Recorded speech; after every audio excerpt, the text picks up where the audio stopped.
Is that better? Oh my gosh. Okay. Well, today has just been a disaster so far. How are you guys? Yeah, so I wake up. I'm like, "Oh, I woke up a little bit early. That sucks." Oh well, let's turn over and cuddle with Dwight. There's a baby in between us, which is okay, but Anyways, and then I turn over and I look at the clock, and it's 6 o'clock. What? My alarm's supposed to go off at like 5:20. So my alarm didn't go off. And then just there, I didn't have the microphone set up, and the microphone was not working, which is kind of weird. But I fixed it. We fixed it, and everything's cool. And we're gonna have a good trading day. So let's go to the charts. Okay, so yesterday, let's move this a little bit. Oh my gosh. Oh my gosh, guys. Get it a little closer there. There we go. All right. So yesterday in the treasuries, we were able to come down finally. Here you can see yesterday really tight, and then in the end, badoosh. So we did come back down into this. I want to say like quarterly point of control or whatever. I guess monthly point of control. Anyways, we spent a lot of time at 130.26. So now today, there's a good chance they're going to go for these down here. So like a 130.17 and 130.060. But we did come down, and in the E-mini again, higher. So it looks like we went in, we made new all-time highs there off the open. But they were not able to hold them. The sellers just were coming in all day yesterday, and eventually they went out. So I'm not quite sure what the deal is with that, or why it went that way, but that's what happens. Michael ATF says good morning. Good morning, Michael. By the way, new version of Jigsaw out if you haven't tried it. And you can show their economic release calendar now in its own little pop-out window. So I put it over in here for you guys so we can see what we're looking at. I don't know how I feel about putting it there, but we're just gonna run with it for now.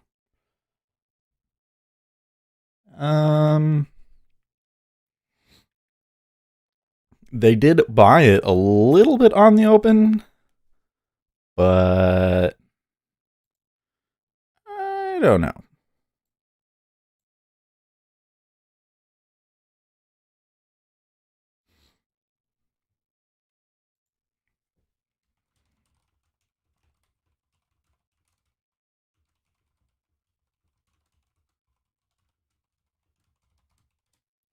There's a little bit of buying, like no selling on the open, but yeah, that's kind of weird. What do we got for, that really is all the news, huh? As we got some speakers today. Wednesday, Harker, Powell, 10-year bond. It doesn't have the bond. Oh wait, it does. It does. At 11 o'clock. Well, I could maybe trade that. I don't see this gap that he's talking about.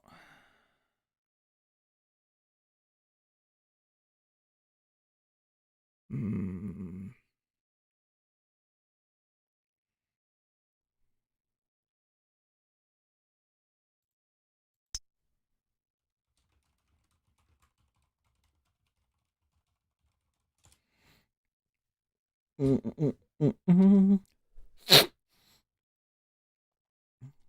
What are they talking about here? Oh, okay. That's only planning the cash session. Interesting. And I get this real-time news too. You get this real-time news. And actually, you get a lot of stuff come through on this real-time news, but most of it is not really very pertinent to us. What is there? I'll have it up. I'm not quite sure where to put it. Well, let's go and look at the numbers from New Hampshire, shall we? Sanders ekes one out, but the revolution has yet to arrive. Sebastian Marquez says hi, Seth. Hey, Sebastian, how are you doing? Yes, I am using an ad blocker. Deal with it. All right. Underwhelming performance, huh? 57% of voters Tuesday were female, up 2 points from 26. That's bad for Sanders. Majority of voters were college graduates, somewhat liberal. In that sense, the Warren collapse is even bigger than the Biden collapse. In this sense,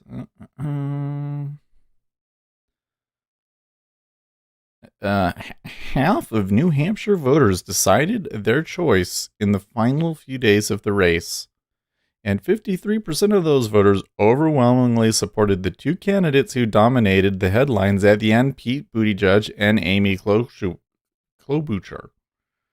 Is that Klobuchar, isn't it? I forget how you're supposed to pronounce her name. Okay, so that is interesting. He only won by 2 points. Wait, what? He only won by 2 points? Down tick. 23. Edging out Buttigieg. Whoa. Bernie Sanders, 25.7 versus Pete Buttigieg, 24.4. Giving them both 9 delegates? I am shocked. I am shocked. Actually, I'm not really shocked. I mean,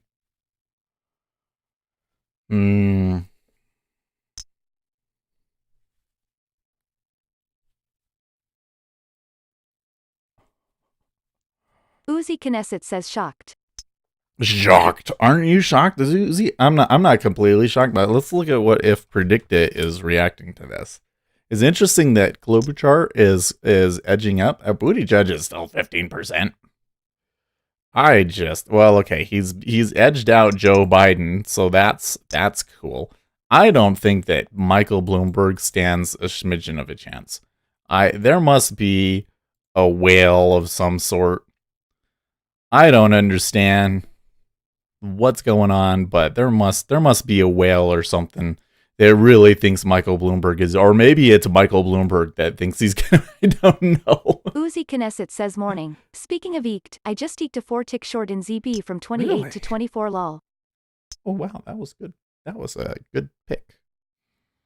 I don't know if I can really do anything with it here. I do see that the ZN overextended to the upside, and that there was mostly pulling on that happening. Oh, there was pulling and stacking. That's interesting.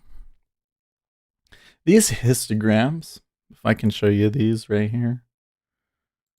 Lower right corner. It's really tiny.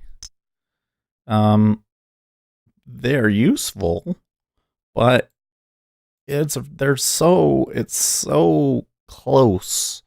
I need to find a better way Uzi to say. Knesset says I may not hang around long. Not that I'm much of a chatter, but I've been up since 3:30 this morning. Oh wow. Damn dogs lol. Oh wow. Yeah, you should get some sleep. These are useful, but it's like Vincenzo the one C tick says that the matters. revolution is over. I'm betting on Bloomberg to be the nominee. Bloomberg. I don't think that Bloomberg stands a smidgen of a chance. Here's the problem. Name recognition is important. Many of the polls that you look at right now really only show you name recognition. In here, it says from the exit polls that 53% of... No, that's not what it was. Half of New Hampshire voters decided their choice in the final few days based on exit polling, and 53% of those supported Pete and Amy Klobuchar. Okay. So there is definitely a Bernie Sanders is toxic, and we will vote for anybody but him. Okay. But man, you're gonna put Bloomberg up in his place, man. That would be a total disaster.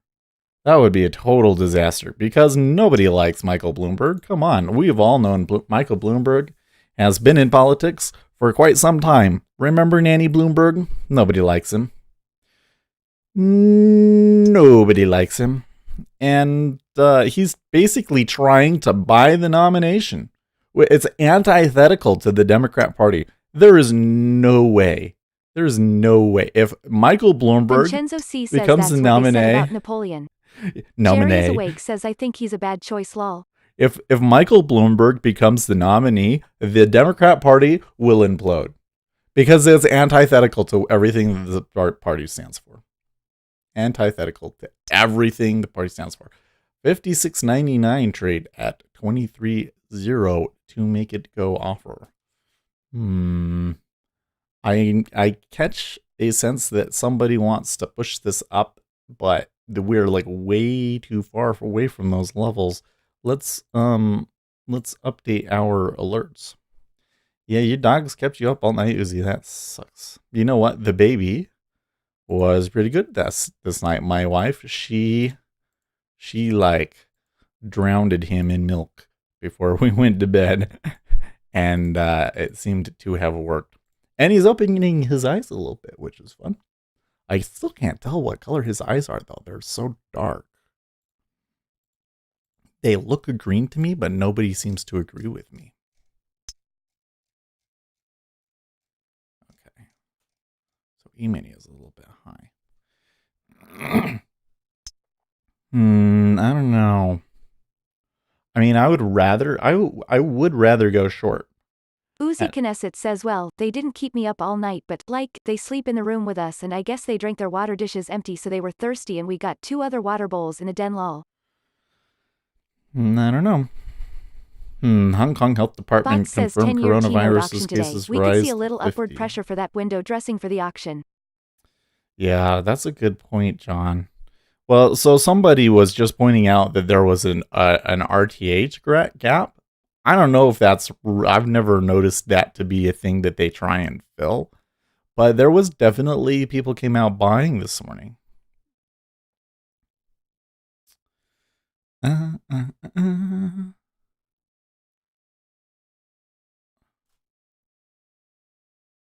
What else is going on? Uzi Knesset says I honestly thought it was 6 o'clock when they woke me up so I let him out, got dressed, brushed my teeth and made coffee before I realized it was 3:30. Oh my gosh. Oh, okay. I got you now. Well, yeah, so like I said, I woke up and I thought that I was waking up early, and then I look over and it's 6 o'clock, and I usually wake up at 5:20. So I didn't shower. If I look ridiculous, I didn't shower. Maybe it's better because I need to shave. So maybe after this I can go and shave. I got a lot of stuff done yesterday. Actually, let's go and look at our things. I need to file. I got the taxes done. I just need to file them. Oh, and we put up those shelves. Yep. I don't know if Grandma and Grandpa are gonna leave or not. They were talking about leaving because there's snow coming. Let's look at that.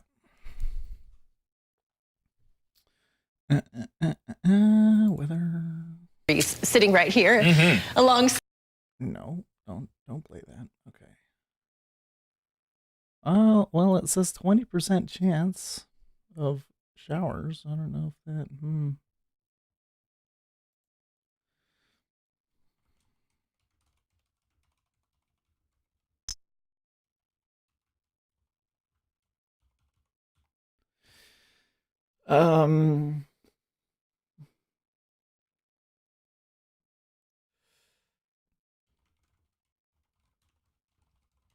It is an auction day, though.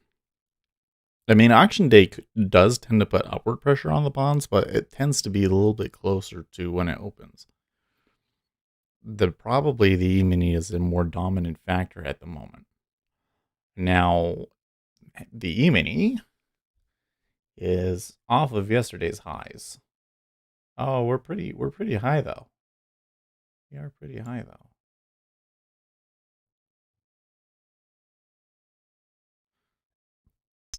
I don't know. I don't really see a solid setup here. There is a lot of volume trading at 22.5 and 23 though, isn't there? But you can see the 30 year is kind of hinting up. It's kind of hinting up.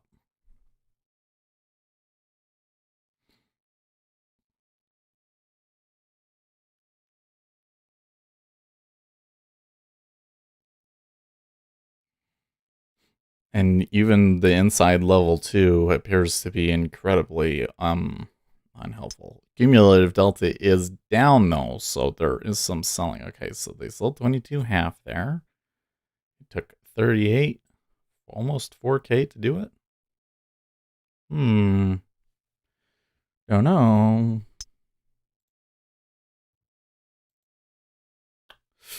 So most of the stuff that I see come through the real-time news is not pertinent to us. Get a sneak peek of the future of Canadian real estate at Reality 2020. That's what just came through on the real-time news. Seems useless. Harker is speaking right now, by the way. So there's that.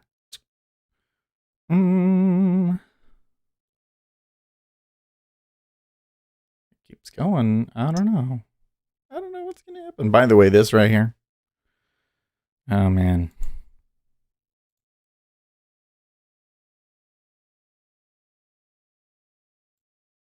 I guess I can put my little thing right here. Okay. This. Little weird. Just a little weird. They've absorbed a lot here, and now it's stacking up too. Yeah, but they're not clearing that. We could hit into it. There's a little bit of stacking on the bid. It does kind of look like they want to buy it.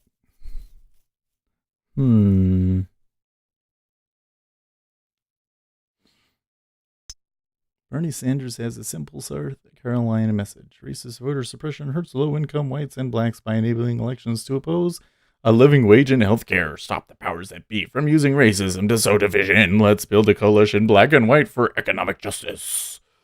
These people.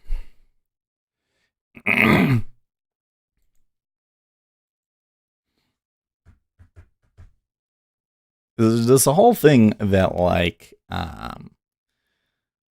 I just don't think that we're sitting here with one of the best economies ever. Things are doing pretty well for most people. That this idea that we need to create economic justice is going to work. I don't think that Americans think that way.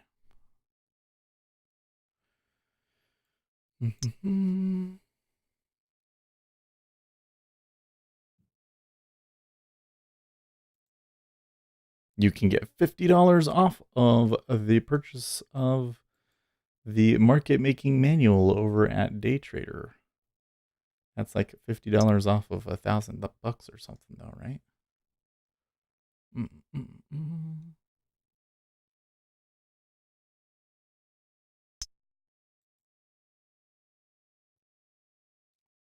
Seems a little insignificant when it's $1,000. Sorry, Pete. Uzi Knesset says market making manual or how to lose all your money in a day. LMAO. Well, it is Gary Norton's course. I have a lot of respect for Gary Norton. I just not $1,000 is a ton. Live Action says the Bernie stupid lazy supporters think that way want to live off the working class. I just don't. You know what boggles my mind? Okay, so yesterday, gosh, oh my gosh, guys, Mr. Yang, he dropped out yesterday. Like, okay, Andrew, you really thought that New Hampshire was going to be your place? Okay, but the thing that I thought was interesting is that when he quit, there was a flood of people over in the Donald Trump subreddit saying, oh, because Andrew Yang quit, I'm going to vote for Donald Trump now. And I'm like, what? It's like antithetical to everything that Andrew Yang was pushing. Like, how, and you're going to vote for Donald? What? What? Makes no sense at all. Some people. So they're either fake. I don't think that all of them were fake, though. Because you go back and look at the accounts, and some of them really were Andrew Yang supporters. But it just kind of shows you that a lot of those people were not really paying attention. Says, since I was up so early this morning, I got bored and caught myself shopping for health insurance, and I gotta say, doing that is enough to consider voting for Sanders. Lol. Oh man! Oh, yesterday I was reading through stuff about that, and people were like, "You just passed up on free healthcare," and I'm like, "It's not free. It's not free. It's socialized healthcare, but it's not free. You're still paying for it, folks. You're still paying for it. Somebody pays for it. This stuff doesn't just grow on trees." 22 goes offer. It's iceberging.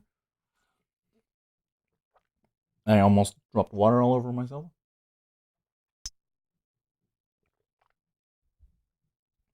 Uzi Knesset says, yeah, while I understand it's not free, it ain't gonna cost me $15,000 a year, lol. Yeah. I mean, the issue that I have is that I think that there's a better way that they don't want to let us do. You know? Like, this is the thing that drives me crazy, okay? Healthcare was not always this expensive in the United States, right? It has been going up. Why doesn't anybody ever sit back and say, hey, why did it start going up? What if we addressed the things that have been making it going up since, the last 30 years or something, instead of completely rebuilding our healthcare system? Employer-sponsored health insurance is the way to go, sure. But when you're self-employed, It's mind-boggling. I don't, I think that the first mistake was making it so that you had to have a job to get health insurance. I actually think that they had a good idea there in kicking everybody out onto the private insurance market. But it's got to be more than that, because you got to do tort reform. You got to handle the costs. The costs are just ridiculous. Now, on the other hand, there are some things in health, like just being in the hospital the other day. Okay, so my wife, she got some stitches down there. They had to cut her open. They had to cut her open to get the baby out. Bot says, why are you opposed to universal health care? We have it here in Canada. Because I don't think that you'll get as good of service. Uzi Knesset says, personally, I think eliminating insurance and forcing people to pay for healthcare themselves would force healthcare costs themselves WAAAY down. I don't think that alone would do it, because it's between the insurance company and the hospital. Live Action says health I'm sorry, but premiums, and they have every angle not to pay. We have better healthcare in the United States than we do in the UK. I don't think that I can say that of Canada. Okay, but Canada is a much smaller population. And there's that whole question about can it actually work in the United States? I think is a different question. But when I look at the healthcare system in the UK, it is not as good. Straight up, it is not as good. One. And two, you have no control. So all of these stories of like, remember that guy? He wanted to fly to Italy to get a life-saving but experimental healthcare procedure, and the government said that he couldn't go. Hell no. Hell no. I would rather pay more. I would rather pay more than give the government that much power. No way. No way. But I do believe that if you built a real market, and right now we do not have a real market in the United States, that you would be able to reduce the costs and keep the care good. But just thinking back onto my visit at the hospital, okay, like she got some stitches and everything. They waited on her hand and foot. I mean, it was like there was like 3 people that were checking in on her every hour, or not every hour, but there was always people coming in, checking the baby, checking her. She had to get some I think she was on Lortab, which really helped. When she feeds and the uterus is like contracting It is extremely painful for her. Okay. And that doctor, like that, the whole thing, when the birth happened, I'm there passing out. But like the thing that was so shocking about it to me was like, I see this little part of the head, and the midwife is like, okay, we're gonna need to open this up, and she immediately no question. It's not like, okay, honey, we're gonna have to cut you open now. All right, you ready? No, it is just cut. Oh my gosh, she knew what she needed to do, and she just went and she did it. Okay, that is somebody that is very skilled and is worth a lot of money. And if we were just to say, if you were to stay in a hotel for 3 days, okay, that would be a lot of money. That would cost a lot in today's world. And we were basically staying in a hotel for 3 days. You were getting people waiting on you hand and foot. It's going to cost a lot, no matter what. It's going to cost a lot, no matter what, a visit in the hospital. And so I would expect healthcare to always be a relatively large expense if that's the degree of healthcare that we're going to get. But there's a real problem when it keeps going up in the United States. That says that the market is imbalanced. You know what I mean? So yeah, I just don't like, but primarily I would rather pay. Let me put it this way. The thing that Bernie Sanders wants to do, where you're not allowed to have anything else other than the government insurance, basically, right? Medicare for all, where Medicare is your health insurance and that's it. You can't have a private medical insurance. You can't. There's no others, like providing health insurance outside of Medicare is illegal. It's not right. It's not right.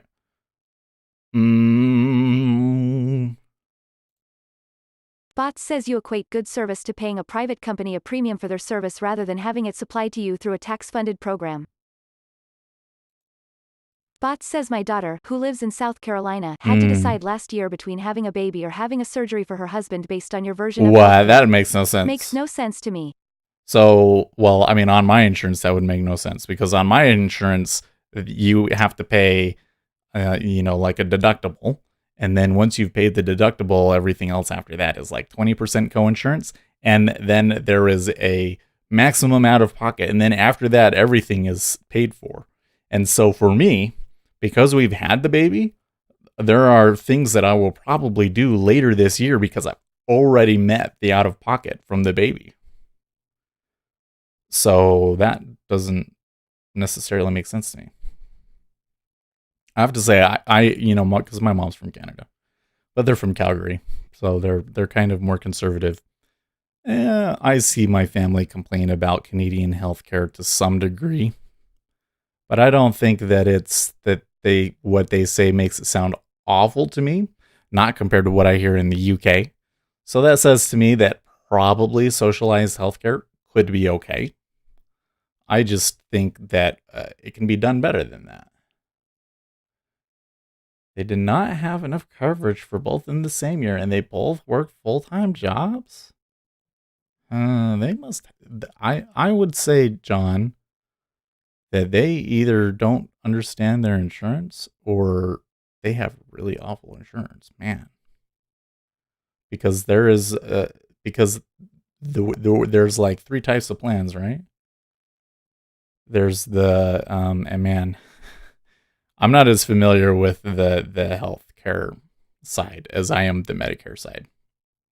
And that's the other thing is I work for a company where like our primary income is through Medicare, and I'm not too impressed with Medicare. This idea that we can have Medicare for all and everything will be great is like, no. What'll happen is you'll get Medicare for all, and then everybody will just complain about Medicare. But I digress. There's different types of plans, and one of them is like a high deductible plan, or I guess what they say is a high deductible plan, which is kind of what I have, where it's like for a family, it's like you have to meet your deductible of $4,500. $4,500, and then your maximum out of pocket is like $8,000 or something like that. And so then if you hit the $8,000, you should be able to do anything. Now, it could be that they calculated it out and having the baby was only 4,000 and they weren't able to afford the other 4,000. Uzi Knesset says I think both models have their pitfalls. With insurance you have affordability, and with a public program, you run into supply issues if your population is big enough.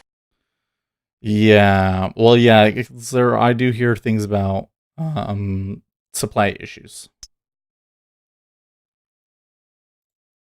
Uzi Knesset says I mean, not for nothing, but Canada is roughly 300 million people smaller than the US. By the way, this action in the 10 years is still incredibly uncertain. It does look like the buyers might win out here, though. Yeah, well, there's this thing where they say that, like, well, let's go back. Let's go back for a second, because we got to think about it as a real market, right? Bots says I agree with that statement at Uzi Knesset, but you sound more reasonable than Seth Limbaugh here. Healthcare is going to cost a certain amount, and it's going to be more than you want to pay. So if you come in and you take it over with the government, grinning, squinting face, and you say, this is the maximum that we, the people, are willing to pay you for your services, and it doesn't justify Live Action the says amount of work Dason that they're putting into insurance it. Company said only paying $400 out of the $35K bill. Premiums approximately $10K a year. How is that possible? So you guys are telling me things about plans that here in Utah you can't get. I don't know of a plan here in Utah that I've seen, at least, that where the out-of-pocket maximum was more than $15K. Like, if I did the bronze plan, then the out-of-pocket maximum is like $15K. So I don't know about that one. I don't know. It's just, you have 3 nurses there. They're there for 12-hour shifts. You got to pay them a certain amount. And if the government says, well, it's too expensive, we're not going to pay you more, then they're just not going to work. And then you get the problems that you do in, like, the UK, where nobody wants to be a doctor and there's not enough doctors for the people, and then everything's always overbooked. So that's a problem. I don't buy this thing that if you put the government in charge of it, that everything's going to be okay.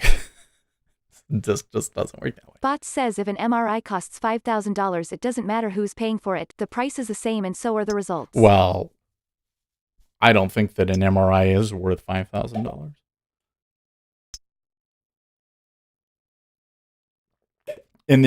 So what's happening in the U.S. healthcare is, I understand it on that sort of a thing. There's one thing which is like the cost of people's labor. But there's things like, okay, if you get an MRI or you use an IV, okay, the cost is ridiculous. Okay, I'm sorry, but it does not cost $100 to create a piece of plastic with salt water in it. It doesn't. But the hospital has to negotiate out something Uzi with Knesset says that's actually not true. As my wife and I have been self-pay for 8 years, our healthcare costs, while still expensive, are dramatically reduced at the point of purchase because we pay out of pocket. Live Action says not first-time insurance did not want to pay, have had multiple policies for various things, always a problem to the point it cost me more if I had no policy at all. Bots says my $5,000 number was just an example. The true price is not the point I was trying to make. They don't cost $5,000, right? But what happens is that because of the insurance company and the hospital negotiate a rate, the health insurance company, the hospital is incentivized to make the cost of the service a lot more than it really is, so that they can negotiate it down for the insurance company. So you get 2 problems, which is then the cost of everything is kind of going up anyways, but then if you don't have insurance, then you have to pay the full price, the full non-negotiated price, which is a problem. Which is why the Trump administration created this rule where you had to publish your prices of everything. I mean, that's a good idea. They don't like that that they have to show you the price of everything. But I think that it should be the case, because we should be able to sit down and say, hey, how much should an IV actually cost? How much should it actually cost you without Seeing an insurance? orthopedic specialist when my wife had a bout with carpal tunnel was interesting when he asked us about our insurance. Had this big conversation about how he'd prefer if people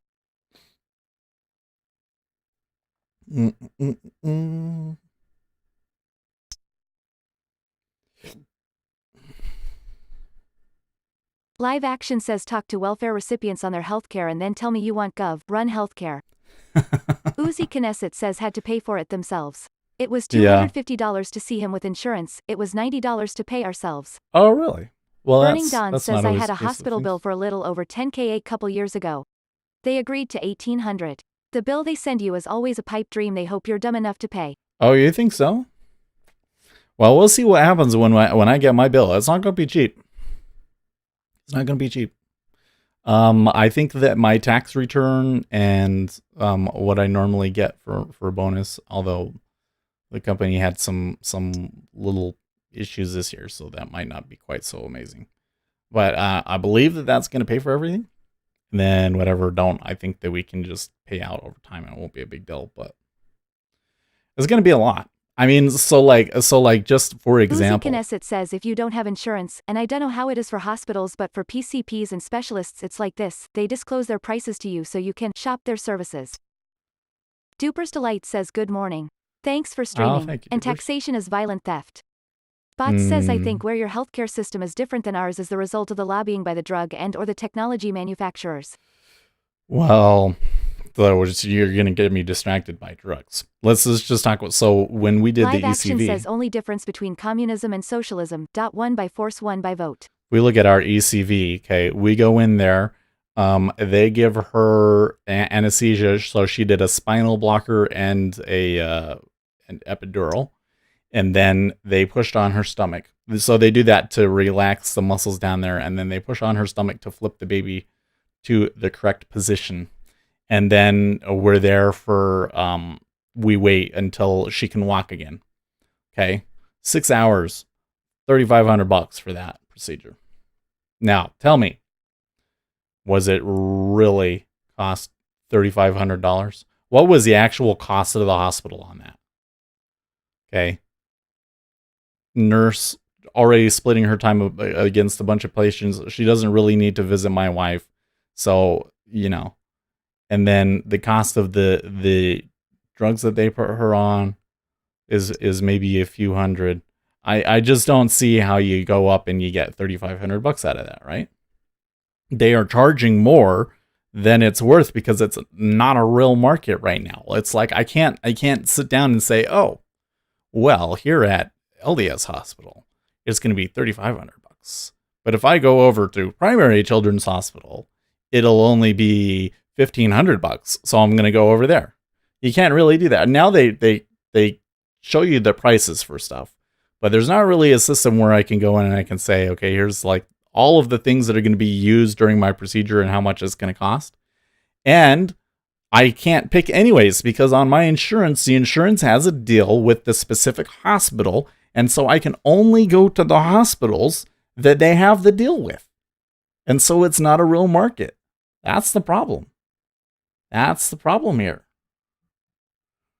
It costs, a lot of things cost more, but healthcare costs, really good healthcare costs a lot of money too. And my concern with a government-run healthcare system is that the government is going to come in and they're going to say, well, this is the maximum amount that we're willing to pay for something. And then you're screwed, right? I would much prefer, what, if they do something like that, like the public option. Okay. Well, the problem with the public option is that the government is then incentivized to rig the rules in their favor, which kind of sucks. So you don't want to give the government what is the word? When you put them in the game, then they're incentivized to rig all of the rules against everybody else. Okay. But ignoring that fact, if you had a public option and then you sit down and you say, well, what I get, the service that I get with the government option isn't very good and I want better than that, then that's a much better situation, right? Because then I could shop around and and I want to be able to go and say, let's see what this hospital is like. Let's see what this hospital is like, and the doctor's there, and pick which one I want to go to based on the price and the services that I'm going to get. But if it's all run by the government, then you don't really get those choices anymore. Like, everything is the same anyways, you know? Especially with Bernie Sanders' plan. And there's a reason why Bernie Sanders' plan is so toxic, even amongst the Democrat Party. I wonder how we got on healthcare, but I went on it because I'm thinking about it a lot.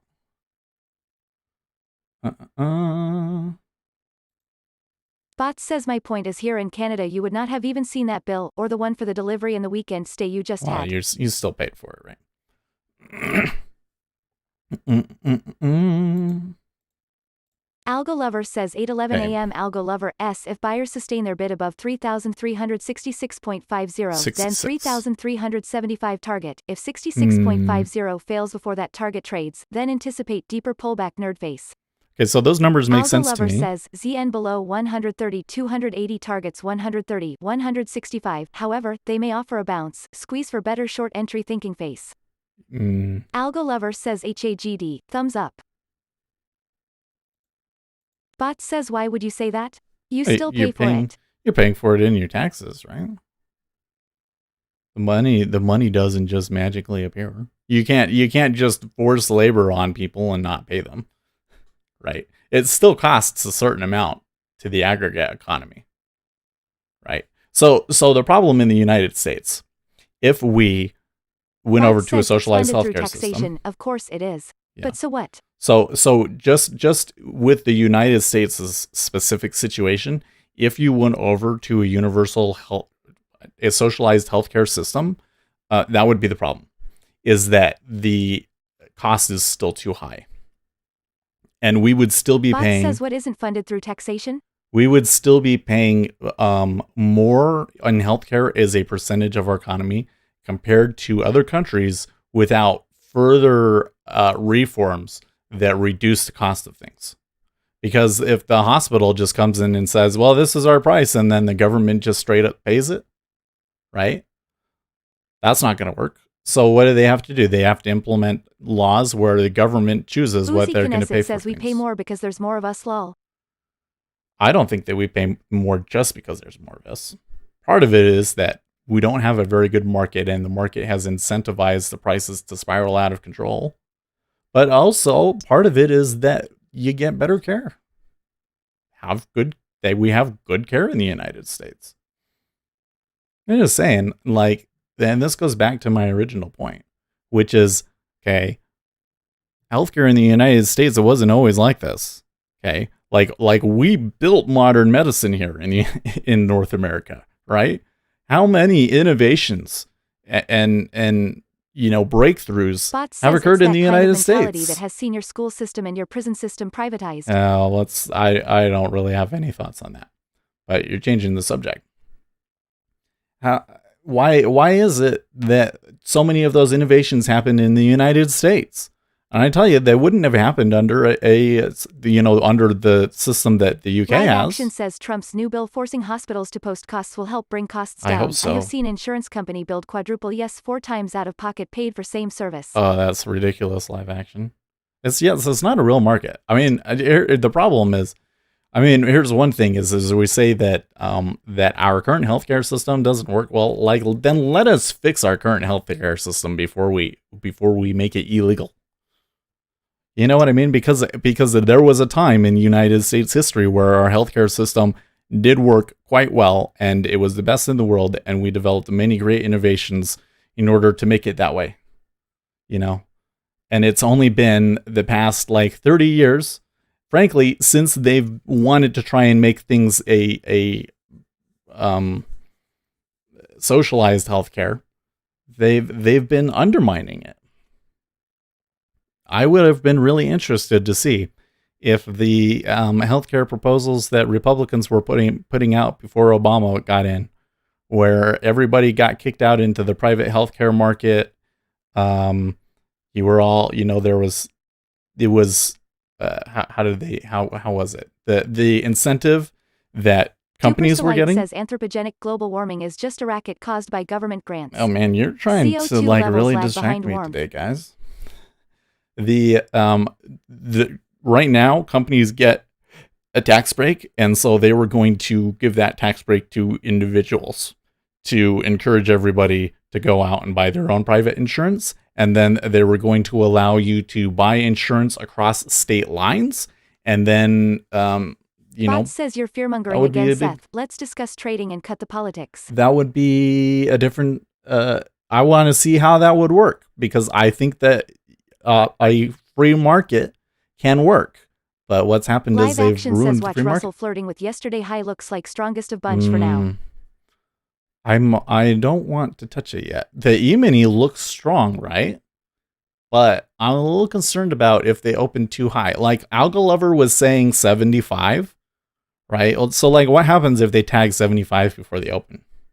They could come out and the initial move could be a sell before they come back up and push higher.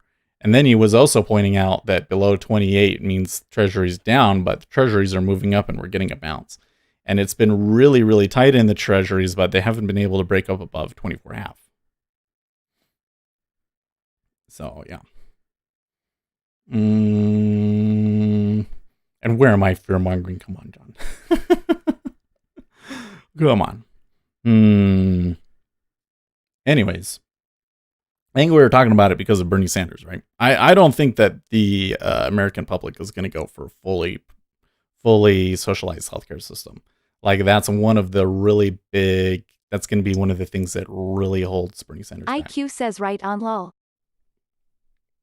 So, and I'm just the whole point of that thing. What got us started on that was Bernie Sanders appears to be underperforming. He should not have won New Hampshire by only 2 points. That matters. Regular people coming out. I don't know if Pete can really win at this point, but it's curious. There's this thing out where I know I'm probably talking about something that you're not as interested in here, but this is why we got into this analysis, and this is an important thing for us to understand for treasuries, right? Bernie Sanders has polls the best against Donald Trump in head-to-head matchups right now. Okay, you got to remember that those polls mean jack shit. It is basically a test of name recognition at this point, and once you go through the conventions and everything, and you're going to come out. Bot says S looking for 3,411.50 highs today. Okay. You come out and you look at the polling numbers, and if it says that Bernie Sanders is supposed to win like 54 to 45 or something like that against Donald Trump, you're going to come out of convention and you're going to be shocked when Donald Trump has a 15-point lead. Right. And that appears to be what's happening. Is you can kind of see when you look at the numbers of things that are coming out. In Iowa, the overall turnout was lower. And then in New Hampshire, all of the late deciders are voting against Bernie Sanders, which says to you that there is things about Bernie Sanders that the electorate does not like. Socialized healthcare is one of them. The United States has rejected that many, many times. The other thing is some of his like foreign policy positions are absolutely toxic once people learn about them. He has some kind of Live Action personal says issues. WASD report bad on wheat yesterday should be bearish lean, but after yesterday ridiculous open spread of 10 ticks, I am not comfortable trading this time of year. So that's what we got going on over there. And that was what that whole thing was about.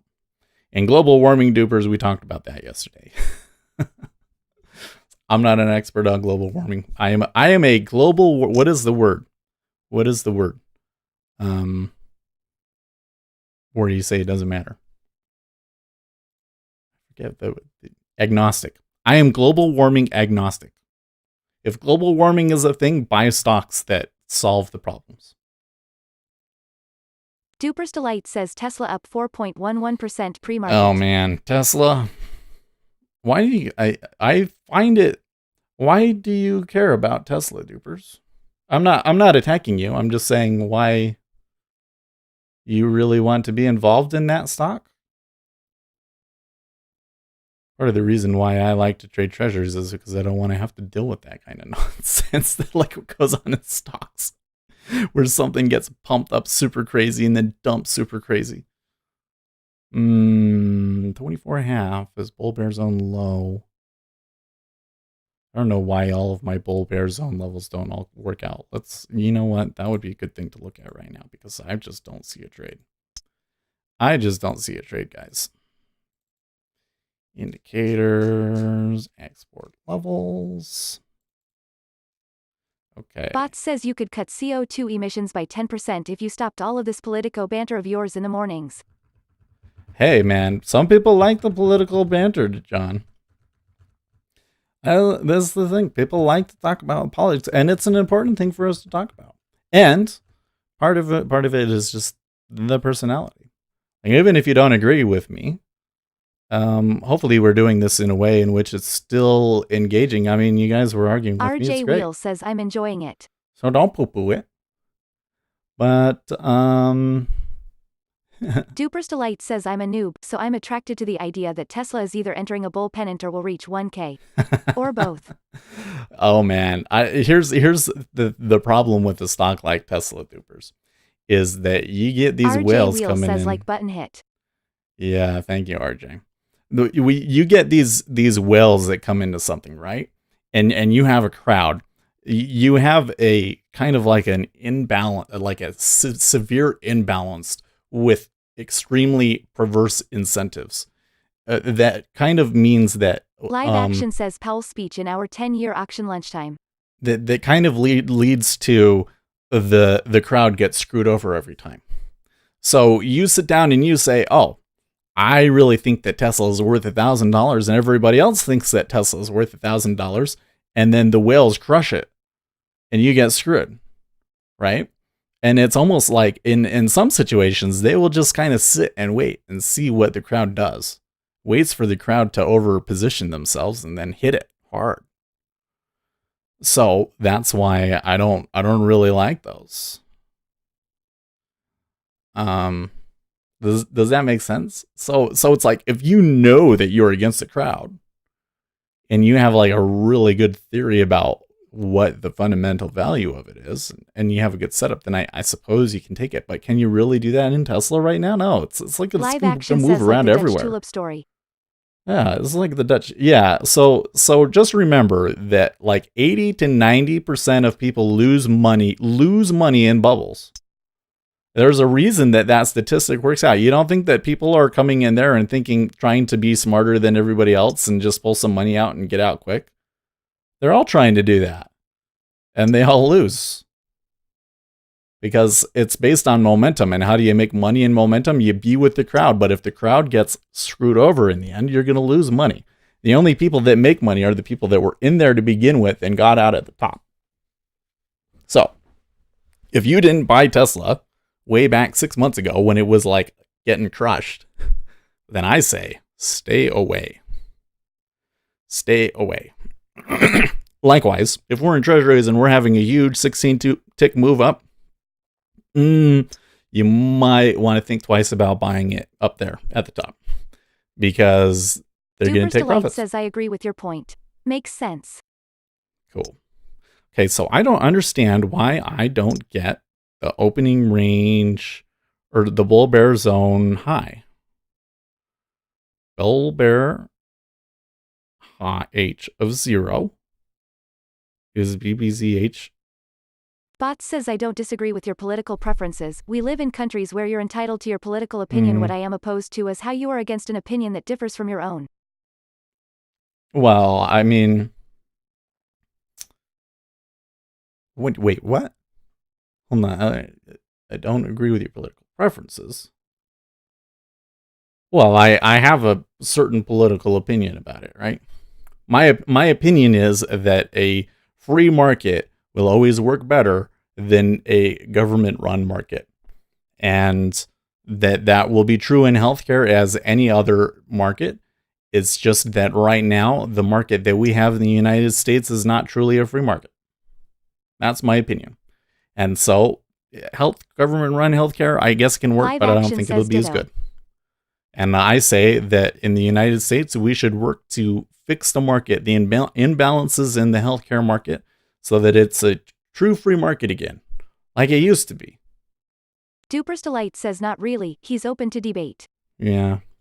Well, yeah, Duper's Elite, he says he's open to debate. I like to debate. I'm an extremely disagreeable person. I love it. Absolutely. I tell you what, if they didn't ban me, I would probably spend half of my day on late stage capitalism arguing with those guys. I love that so much. Okay, 23 goes offer now. So they are starting to show a little bit more bearishness than they have, and especially Uzi Knesset there. says I think people often confuse debating political viewpoints to being against opinion. Being against an opinion would mean he'd ban us from chat over our opinions, lol. Oh, there you go. There you go. Yeah, totally. Totally. Uzi Knesset says that's more a Facebook thing, haha. Oh my gosh. Do you have people on your Facebook that are like that? Live Action says look at these idiot politicians running and do you really think they will run things better than you? No. I don't think they will. Well, so here's another thought. Did you guys let's segue into something different, because I have an opinion on something different that's big in the headlines, right? Bot says if he was open to debate he wouldn't be the only one that has a microphone. Well, I have the microphone. You can have the microphone for a day if you want, and you can share your political opinions. That's totally cool. Or we can come up with a better way. But you're Uzi right. Knesset says I did when I used to go on it, lol. I've popped in and out of it here in the past few weeks, but I've been off it entirely for almost a year, lol. That's interesting, Uzi. Yeah, no, the whole format of a stream is really interesting, right? Because you're talking to me, but like, I have an advantage in any kind of a debate, don't I? But I still try and be fair. I mean, like, if you make a good point, I try and address it, and sometimes we move too fast that we can't address all of the points. But let me segue to something else. Did you guys see this story yesterday where Roger Stone is being convicted, and the prosecutors wanted to put him away for 10 years. 10 years. And his crime was essentially he lied to the FBI about a date or something.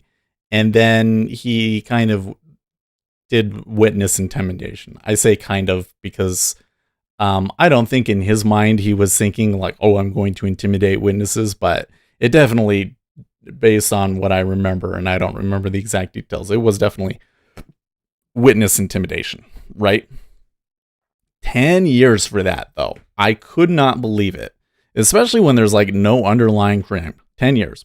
So Barr hears about this, and supposedly, according to Barr and the Department of Justice, they had already talked with the prosecutors and said that that 10 years was too much, and that they were going to recommend a much lesser sentence than that. So he came back and said, hey, hold up. 10 years is too much. And so the media was having a fit over that. And the prosecutors all resigned. Did you hear this story? And so this is the big thing on Reddit right now. And everybody's saying, oh, Donald Trump is undermining the rule of law by helping his buddies. And okay, hold on. And here's my opinion on this. Okay. 2 things. Well, 3 things. Number 1, 10 years too much for that crime. In my opinion, I'm not a lawyer. Seems a little excessive to me. Okay. Number 2, it seems really clear to me that these guys resigning in protest, like, okay, they would rather resign than give a reasonable recommendation that's not 10 years. What? That says to me that maybe they have their own agenda. Okay. And this goes into the point that I wanted to segue into, which is in the State Department, there are people that have worked there for decades and have a control over foreign policy and over our intelligence apparatus that now rivals what the president has, which is insane. It's absolutely insane that you can have a guy basically comes in and says, oh yeah, ignore Donald Trump's policy on Ukraine. That's not the real U.S. policy. He said that in a congressional testimony, essentially. This who was it? The guy that got fired last, couple of days ago. Okay. Do you want that to happen to the healthcare system? Where your healthcare system is now run by these government bureaucrats? They have complete control over what your healthcare, what your care is actually like. And they're career government employees that have been there for 20, 30 years. And if you don't like the healthcare system, tough because you're not in charge of it. Is that what you want? I don't like that idea. Just a thought. Live action, he should have been court-martialed, yeah. Wait, who? I forget. Vindeman. Vindeman should have been court-martialed. Yeah, absolutely. You got a deal. Totally. Uzi Knesset says you gotta make us a deal though, Seth. At the very least, at the equities open, reel the politics in so you don't scare off disinterested viewers. You're right. Well, we usually do when I'm like really on a roll. It depends on the subject, but when I'm on really on a roll, some people do say. Some people do turn out. It's okay. I understand. Okay. Ace Trades says morning. RJ Wheel says as a Utah citizen, what's your take on Romney? Uzi Knesset says morning at ACE Trades. Bot says they resigned as a result of the overreach, not because they weren't willing to negotiate the term of a sentence. I mean, why is it 10? Why do they want 10? This seems crazy to me. If he gets 10 years, that would be an absolute miscarriage of justice, in my opinion. Gary Rich says Uncle Agbar doing good things. Can you say Trump pardon for Roger Stone? Wait for it. Yeah, maybe. Live action says bingo. I think he will. Agree at Uzi Knesset 100%. Uzi Knesset says we can pregame on politics because it's usually pretty boring before the equities, but after that, people gotta focus, lol. Well, at 7:45, we'll see if we get a trade. So far this morning in treasuries, it has not been a very good trade in the 10-year, has it? We might have been able to take this range, but it would have been tough. Okay, so Mitt Romney. Mitt Romney is an interesting one because I used to be a really big fan of Mitt Romney, but I don't like Mitt Romney at all now. And the reason I don't like Mitt Romney at all is that when Mitt Romney was running for president, this is my personal feelings, okay? I'm like really laying it out for you guys here. My feelings about Mitt Romney. It's okay. You'll see. Okay. Anyways, when Mitt Romney was president, he had this pamphlet. It was like a book. It was like a 100-page book that was like his policy. Okay. Part of his policy was like, we are going to hold China accountable to the trade agreements that they've made. And if they don't, then we're going to put tariffs on them, which is what Donald Trump did. Many other policies. And the thing that's so crazy to me is that Donald Trump's platform ended up being almost exactly what Mitt Romney's platform was. And yet here we come out. Mitt Romney is diametrically opposed to everything that Donald Trump does policy-wise. What's with that? And I'll tell you why. Mitt Romney never believed it. He never believed it. He put all of that stuff in there because his advisor told him that that's what Republicans want. And so he did it. But he never believed it. And here's the key difference between them. Mitt Romney believes that foreign policy and economic policy should be collaborated on and determined on a global level. And Donald Trump doesn't. Donald Trump believes that we should set our own foreign policy and our own economic policy that is best for the United States, right? And so Mitt Romney is fundamentally opposed on the most basic ideological level in terms of like how things should be done, right? And he lied to us about it when he ran. And when Donald Trump came along and he started saying stuff about Donald Trump, I was so upset because at that time I was not a Donald Trump fan. I was not. I was like, I think he might win. But I was still of the position of like, well, let's just see who's going to win and then we'll support the nominee. But when Mitt Romney came out like that, man, that was like what red pilled me. Was all of a sudden I realized Mitt Romney lied to me, man. He never believed any of that. I loved that pamphlet. I remember going on Reddit all the time and saying, no, no, no, no. This is what Mitt Romney's pamphlet says about his policy. Here's why this policy is good, etc., etc., etc. And then after he ran, Mitt Romney basically argued and was against all of the policies that were in his book. He lied. The whole thing about Mitt Romney being a fair weather, just kind of changes based on what voters want to hear. 100% true. And he did it to us in the general election. And yeah, I did not do anything when Mitt Romney was running. I just kind of was, because I've been involved in politics, I was just kind of like, do your thing. In fact, when he comes, because I've been in many places where he was going to come and I probably would have had a chance to talk to him. And I get out of there. I don't want to have anything to do with it. Because he's a liar. He's straight up, he lies to constituents to get elected. And I hate that. Bob Bear says, don't most politicians lie about what their intentions are? Lol. Bob, yes and no.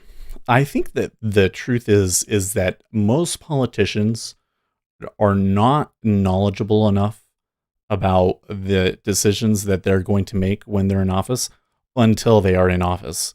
And so it's very often what we find is that a politician will say one thing and then get elected, and then when it's time to do the thing that they want to do, they realize, oh, that wouldn't really be very smart. And that's why you will always see that they'll get in office and, they'll be anti-war before they are in office. And then once they're in office, they'll go and they'll get us in a war. It's not because they were lying the whole time about it. It's because the incentive was different. But here with Mitt Romney, Mitt Romney was changing his tune even before he was in office, So, yeah. But the other thing that really bothers me is if a politician lies to me directly. So our House representative, man, now I have to switch minds, and I'm trying to think of what his name is. Ben McAdams. When he was running for county mayor, we were trying to get Mill Creek Incorporated, because in Utah, there are large sections of Utah, Salt Lake City County, that are not parts of a city, and they're just governed by the county, even though they're like urban areas, right? And we were trying to make our section a city so that we actually had rights and choices over the decisions instead of the whole county making those decisions for us. Because I am of the opinion that government closest to the people is best. That's why I'm not in favor of globalism. I think the United States should make the decisions that are best for the United States. I think that the government of Utah should make the choices that are best for the government of Utah. And I think that there should be a city that represents the interests of the people of Mill Creek, and that the interests of the people of Mill Creek shouldn't be decided by the whole county. Okay? So he comes in, he wants to have this meeting with us. Okay? He wants to get our endorsement or whatever. And so he talks about it. And he says, oh yeah, I'm totally in favor of, if you guys vote, that you guys should incorporate into a city and this and that. And he says, I'm totally in favor of cities. And then the first thing that happened when he got elected was he created this law where basically Mill Creek would be locked into the county forever. And everybody threw a big fit. And when everybody threw a big fit, they acquiesced and gave us another vote. And when we got the other vote, finally they voted in favor of making a city, and that's how the city of Mill Creek went down. But that little slime ball, he lied to my face multiple times. I'm talking to him one-on-one. He lied about it. Straight up lied. Never vote for that guy. I was so disgusted when he won. I couldn't believe it. Because he lied to me. But, whatever. So anyways, that's my opinion on Mitt Romney. Seth secretly voted for Obama. No. Now, with all that said, I do think that Mitt Romney, like this whole thing about Mitt Romney voting to impeach Donald Trump and all of that, I think he's being honest. Like, I think that he really honestly believes that he should be impeached over that sort of a thing. But I think that it's because of his own biases, because he has a personality difference with Donald Trump. 60 flirting with low of the year. Now, let's turn the reader back on. Okay, so E-mini, pretty good sell on the open there. Not huge volume. Treasuries kind of towards their highs of the range. I'm not so sure that, it's like a no news Tuesday. Luis Alarid says, are you leaning Democrat this election or MAGA?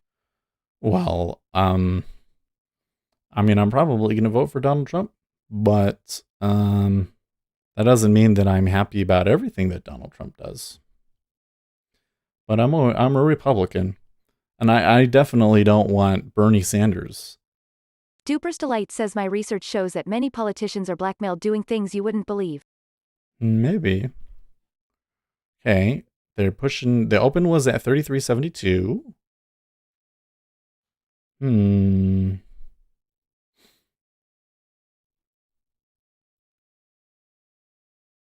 RJ Wheel says, Amy? Bot says, no news Tuesday? You meant Oh, Wednesday, you're right. right? It's a Wednesday. It's a no news Wednesday.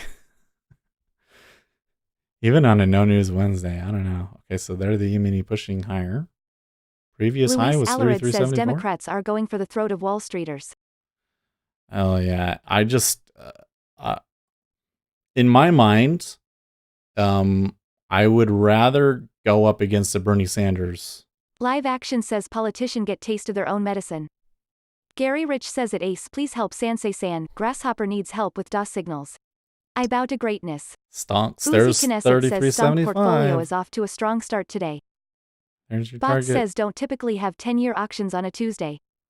Yeah, that's true. We do have a 10-year auction today, don't we? Live Action says Russell long working so far. It might be the case that we just kind of range here and then we get the auction and then maybe we can buy it. I don't know. I'm just not seeing very clear. So speaking of the auction, John, we haven't really seen. Well, okay, there's an iceberg at 4,000, but I don't know. It hasn't been quite the usual auction action so far. There has been a couple of icebergs around here though, so I guess they're out there.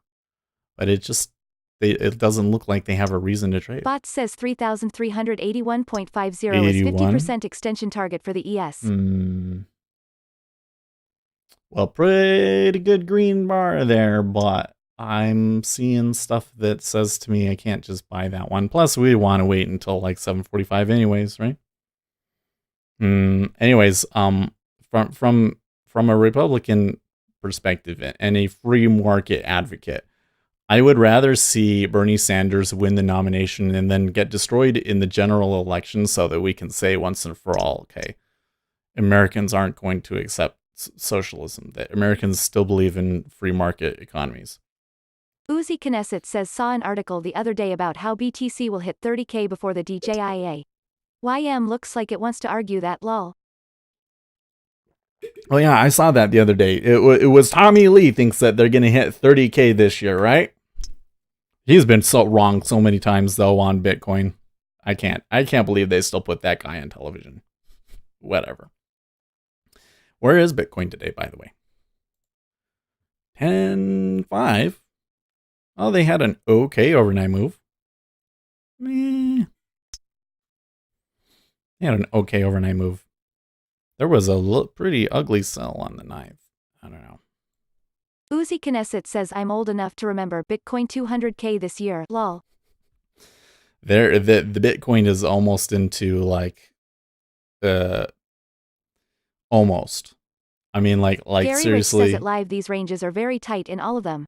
One more big move in Bitcoin is at crash imminent territory. Yeah, Gary, they're all really tight here. Even the E-mini. Well, the E-mini made a good move up there. And remember, I was saying I'm seeing stuff that says to me I can't just buy it here. Well, it came back pretty good. You could have made 2 points off of that, but I don't want to trade that time frame. Now that said, they're still just like coming back to the moving average, so I probably couldn't sell it here either. Oh, Bitcoin.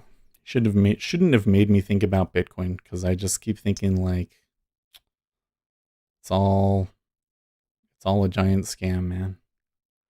It's not a giant. I mean, the idea of Bitcoin was admirable, but it's been taken over by something ugly. Something ugly. And these people, they're buying it not based on anything that's happening on underlying or people using the coin. They're just buying it on speculation. They're buying it to try and get other people to buy it. And too many of them have bought, and they're all already in, and probably before the end of March, they're going to crash. Based on my numbers, they haven't quite hit it yet, though, so it might take longer than that. Don't consider that a prediction, but if they hit the top, then the model says that they're going to crash. Okay, so pretty good down, and they're coming back up. Duper's Delight says Bill Gates could have been a challenge for Trump, but he'd risk being exposed for his eugenics. Gary Rich says I need moves, not tight ranges. The border collie needs 2 new hips and a gold teeth grill. Maybe you should move to a socialized healthcare country, Gary, so that your Duper's Delight says Al Gore would have been the front runner. Al Gore. Well, I'm surprised that Bob Bear says ha ha ha. I'm surprised that so many people dropped out early. Like think about Amy Klobuchar, right? Like the only reason that anybody's looking at her right now is because she's like the only option left. Okay? Cory Booker could have been that option. Heck, maybe they would have given Kamala Harris a second look. Like, you know, if they had just stayed in. Why did they get out? I don't understand. And now it's everybody against Bernie. It's just so funny. Uzi Knesset says KLO Bush or grinning squinting face. I don't know how to say her name anymore. It's been too long. I thought it was like Klobuchar or something. I don't know. I don't know how to say it. This is almost as bad as when I didn't know how to say booty judge.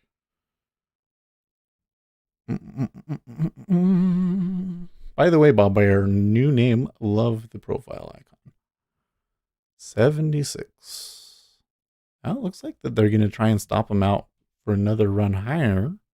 I do see that the overall cumulative delta in the equities is long, which is a little bit different from what we've been seeing lately. RJ Wheel says cause they didn't have money for an Uber, let alone a campaign bus. Yeah. Some of them probably were running out of money. You're right. You're right.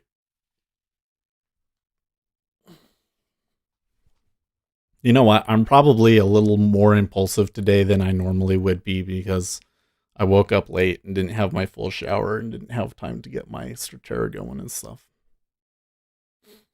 Gary Rich says interesting Young that I haven't dropped taken out. a trade. Now I can't make it in America because until an Asian president, I can't make it. I just fell out of my chair laughing. Luis Alarid says I would have enjoyed Rosario Dawson being the first lady, but no Booker for prez. No Booker for president. Oh yes, that's right. So the people were saying that she wasn't really his girlfriend, but I'm not gonna. They say he is. I'm not gonna argue with them. Bid pulling a little bit.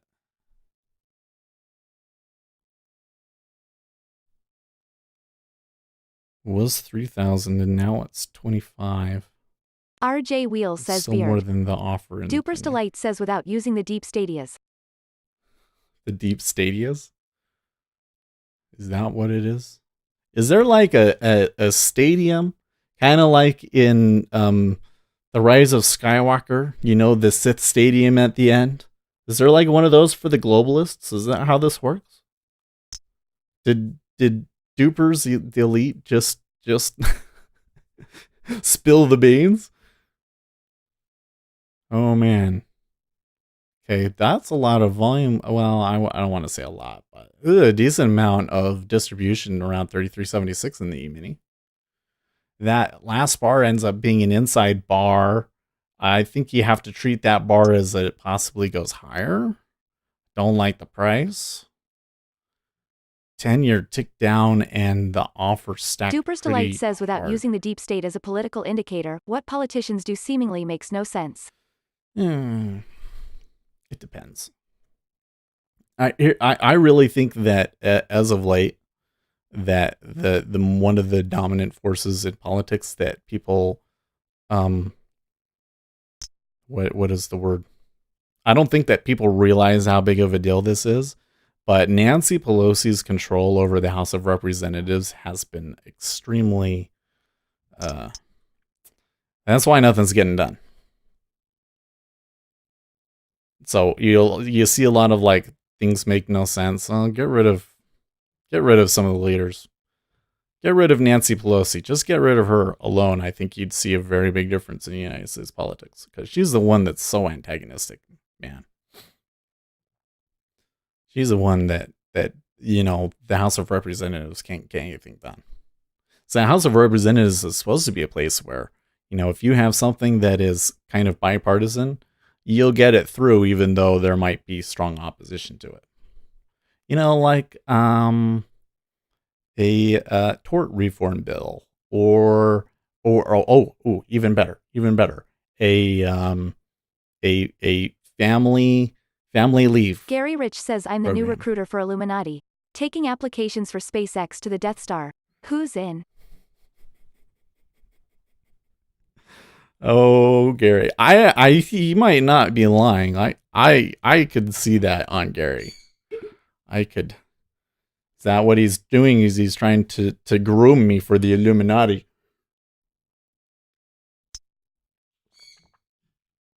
I have to say, the E-mini looks really bullish there, but they've tried now 3 times to break that 77 and failed.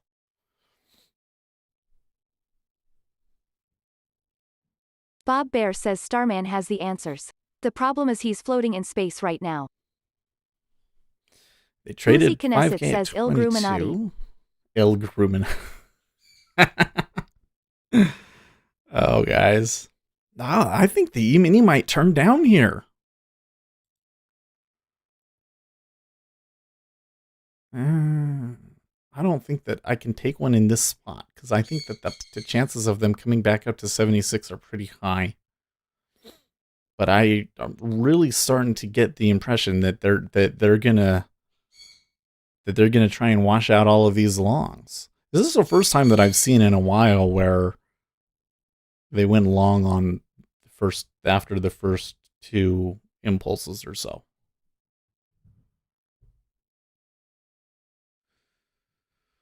Maybe at 73.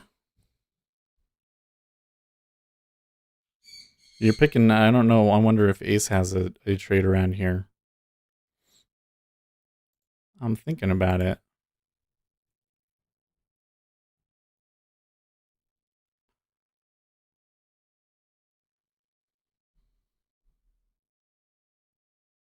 Okay.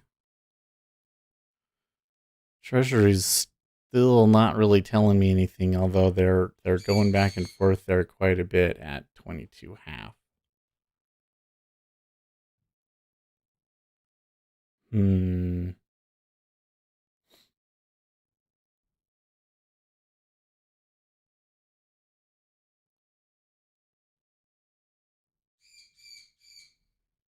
Coming short, like I was thinking right here. They came short of it. Now that it's there, I'm kind of thinking, well, if they go and they touch it, it might not be a good spot, right? Yeah. Now I don't like it.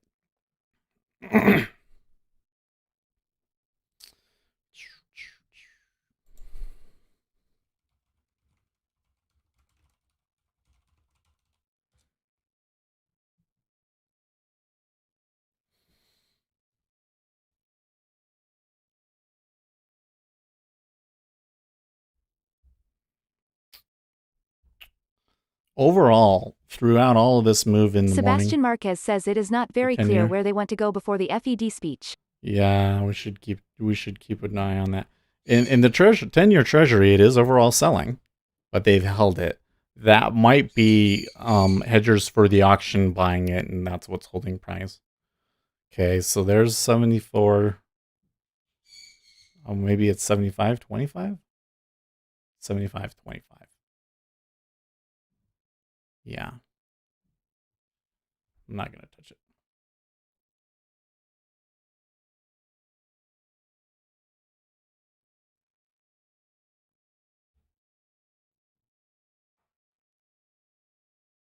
Okay.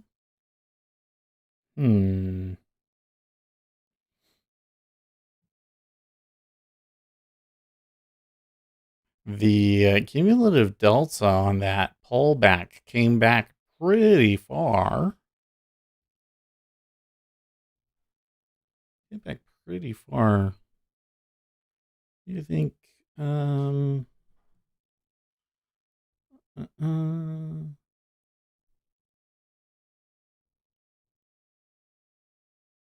don't know. 33.74.50 was the previous day's high. You can kind of see there's a little bit of fighting there. Like if there's 1,000, they're going to trade 1,000 there at 74.50 on the E-mini.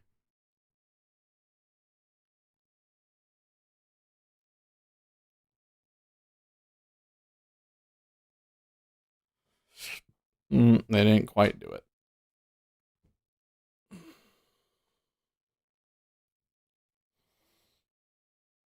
Yes, now they're not even touching it.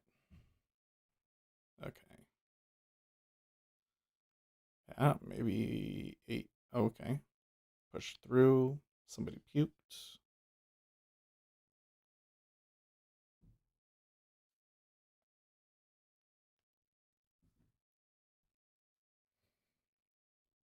Oh.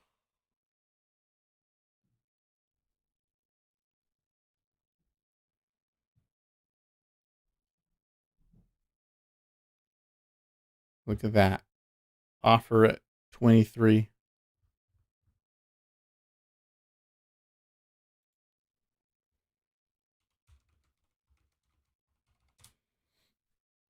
Not sure what to make of that. Oh, you know what? I'm not getting any clicks either. When was the last time we got a click?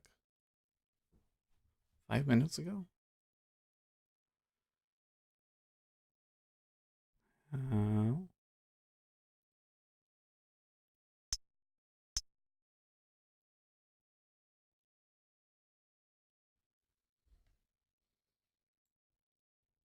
hmm.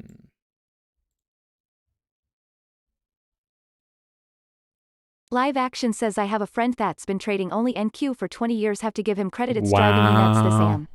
Wow. It did look like that short up there when I was saying 75.25. Didn't take it. 2 points. Still unclear to me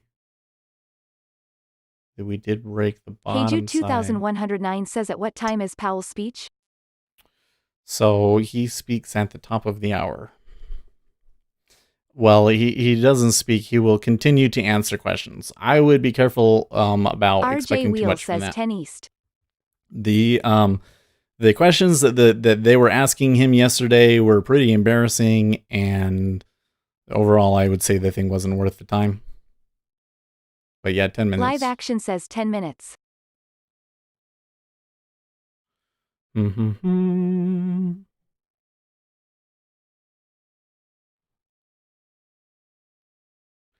Okay, so 73 is a spot.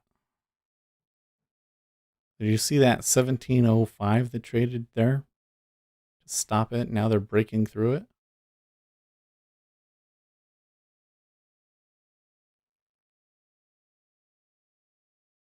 Right there at 33.73 in the ES. 1705 to get through. Now iceberging at 33.72.70. Live Action says 60 short went well. Good job. See that? They can even trade 73 that time.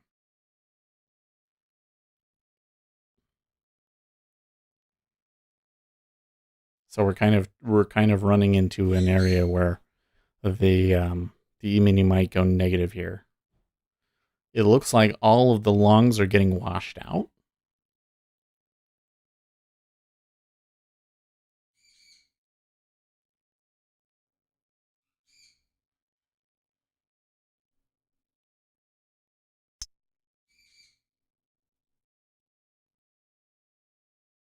Okay, now it's going negative.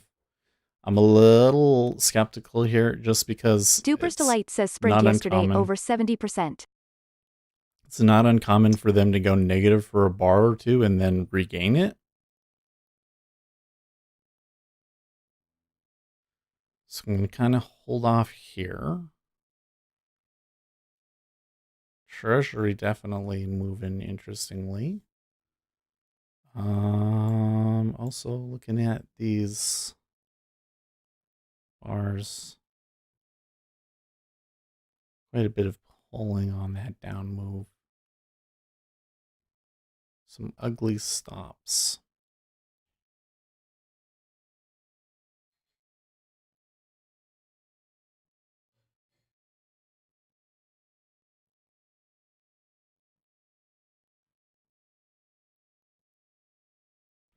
Or if instead of counting the number of like the total aggregate, is there more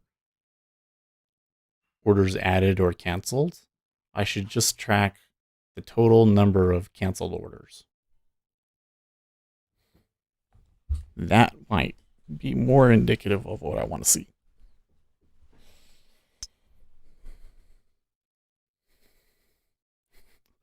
Live action, Seth Kudos, you called this possible Live reversal? Action says Seth Kudos, you called this possible reversal. Wish I listened. I mean, I saw it as a possibility. I didn't trade it myself.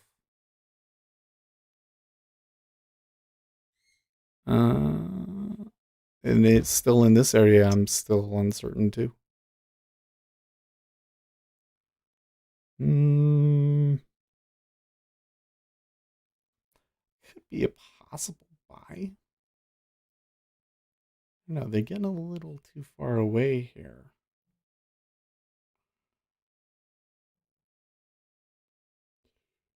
ZB by Bob Bear says nice little PSL. short there.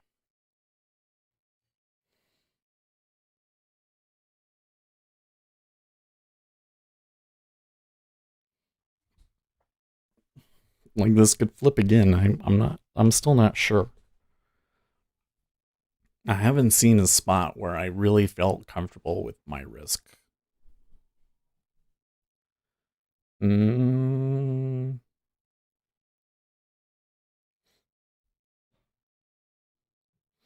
funny thing was is that 75.25 was such a good short. Man. Bob Bear says what time frame do you look at, Seth? That's looking at a 5-minute chart. Oh, there's a little doji there. See, now I'm seeing that they might turn back up.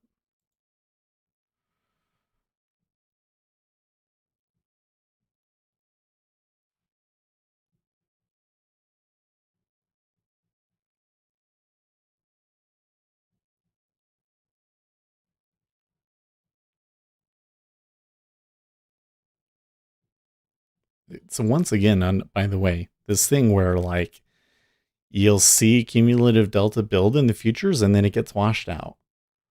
And that happens every day, regardless of which way it's going. And you wonder, like, at what point do people say, "Oh, maybe I shouldn't go along with that"?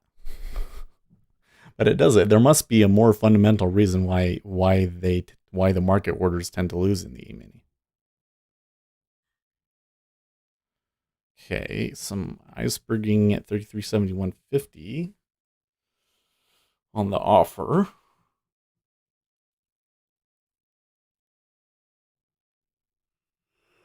See a bunch there.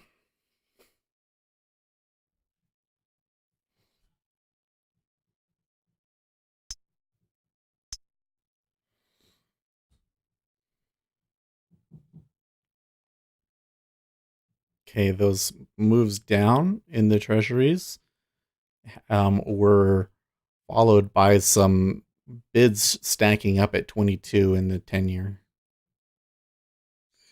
And 25.41 traded into 22 as well. So they're buying the 10-year here based off of that.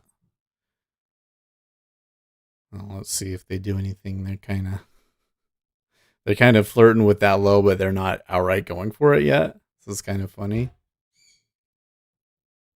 Yeah, the treasuries do seem a little bit triggered by that.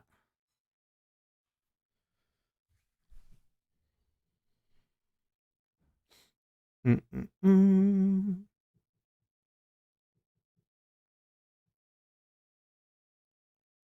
buyers might hold it. Let's see.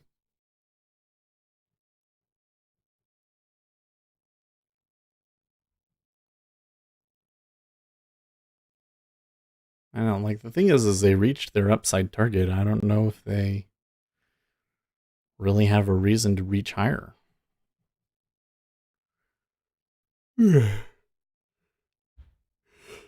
Doesn't mean they can't do it. Okay.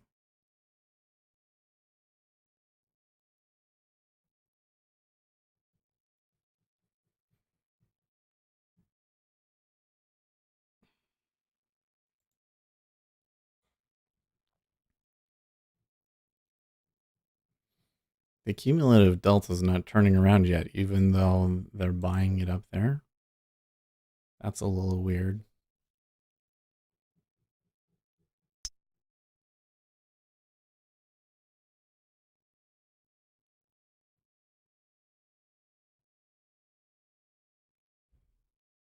Kind of tried there at 72, but it's too slow.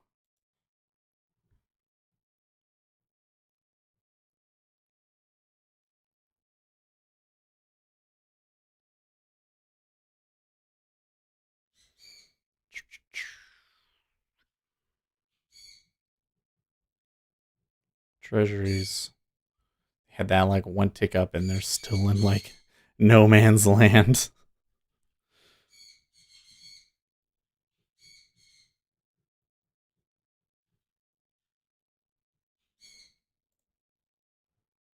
This is a crappy range. 4, 5, 6, 7, 8. 1, 2, 3, 4, 5, 6, 7. I haven't seen a.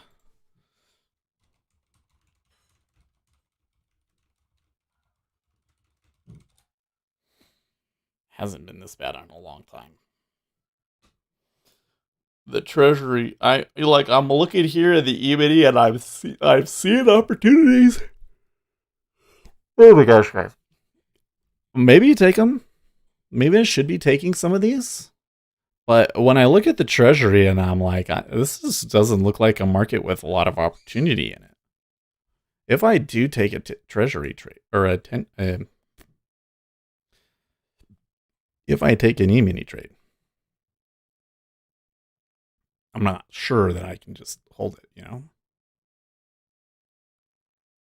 Notice they were only negative for 1 bar. Here, the previous high. Okay, well, I missed kind of the impulse.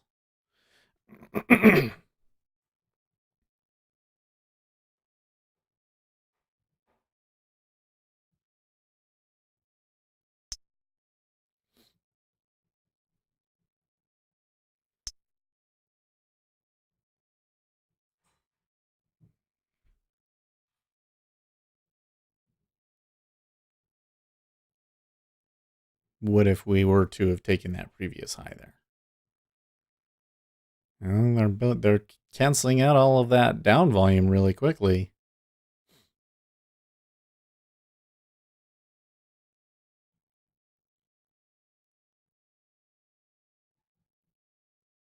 Bob Bear says, you mind if I throw you an email?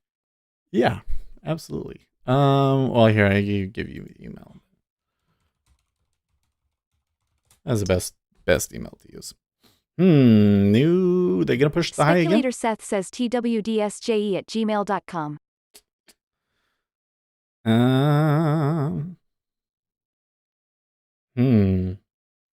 Well, they were going for the 76 and they stopped short again. Not the 76, the 77. They came short again. If this ends up being a hammer or a shooting star,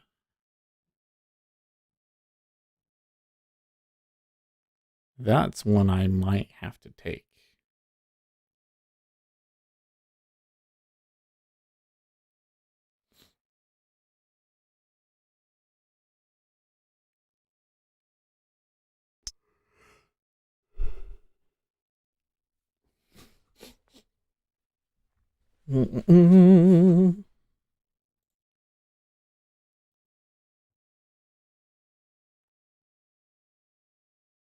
Live action says YM doing well, especially with Boeing saying zero income. Bar that confirms a pivot low can't also be a pivot high, says John. Yeah, probably that's probably the issue, John. There's definitely a bug in there. We've identified that a few times. We could probably look at that today. Gary Rich says dollar yen stalling out, anticipated a small reversal on YM. Massive volume on yen.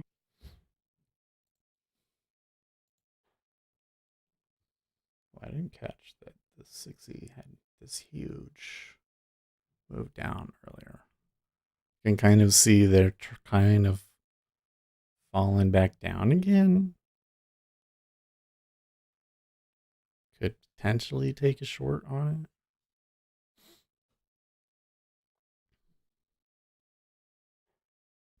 But look at the sellers fighting the high. That previous high area has been touched a lot. Okay. Some guys getting stopped out there.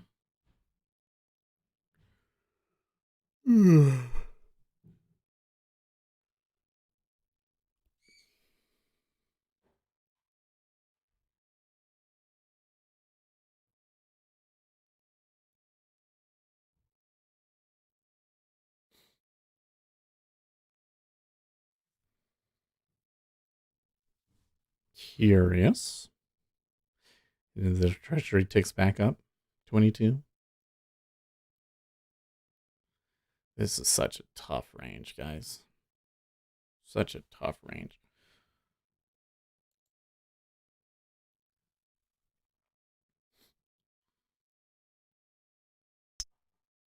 Well, that did not end up being a shooting star per se. It had a long tail, though.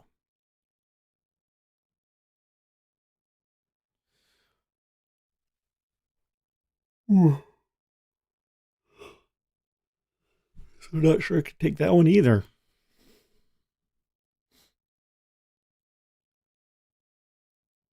They're pushing for new cumulative delta low, and I think that they might make a new low too.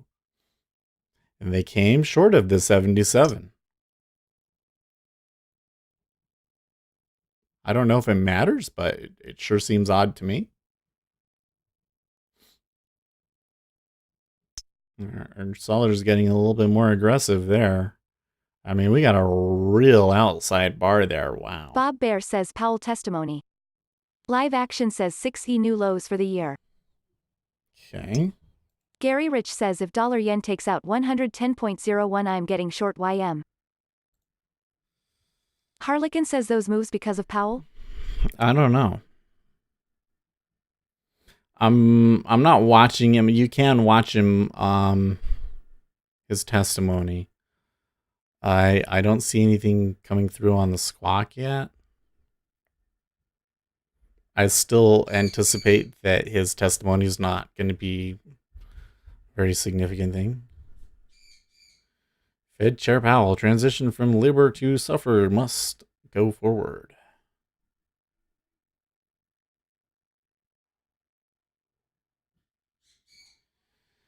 Sellers continue to show up in the E-mini, but they're trading a lot of volume here now. Powell says I'm watching price action. 33.70.25 area, a lot of volume. I saved myself in this NQ. Don't think I want to trade it again. Bob Bear says S at VWAP.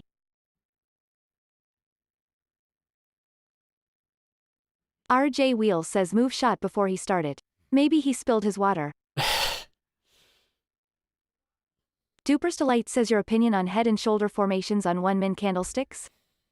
Dupers. So never take a trade based purely off of price movement, is my opinion. So if you see on the right shoulder accelerating volume, then you can take it.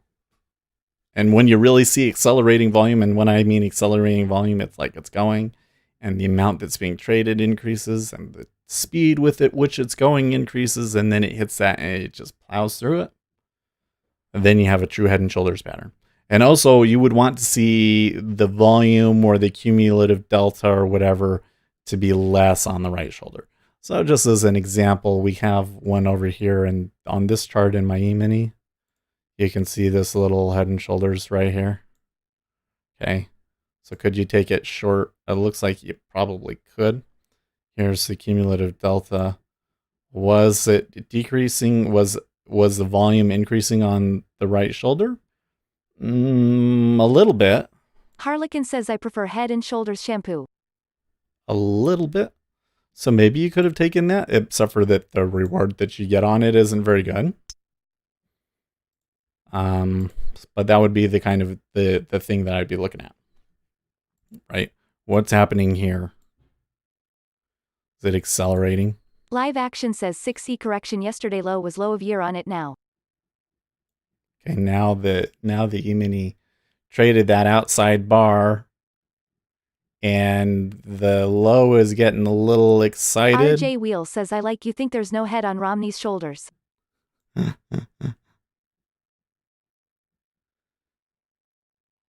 I think that Mitt Romney is an extremely conscientious person, and that it gets in the way of his decision making. That outside bar, and then kind of a doji here.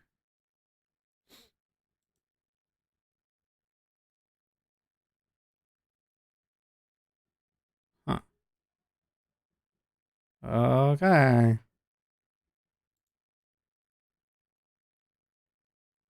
Gonna take it.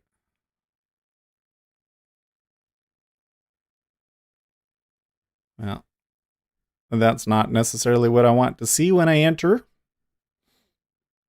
Live Action says MIT trader to his party. Gary Rich says new dollar yen 110.0.18 then getting short YM. Okay. Gary So Rich far, says so boom good. triggered. You getting short YM? Making me nervous, Gary. Gary, no, don't short it.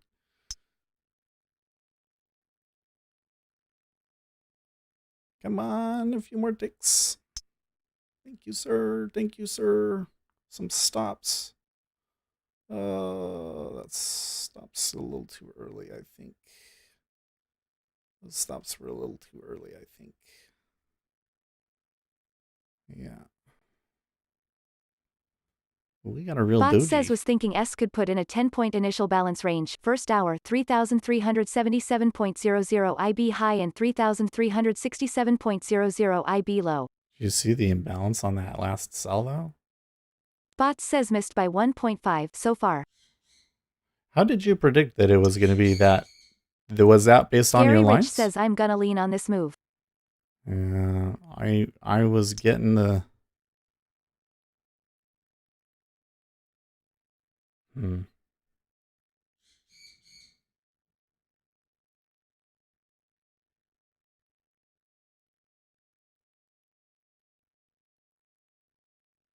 Did what I wanted it to do. But you see it's didn't give me much.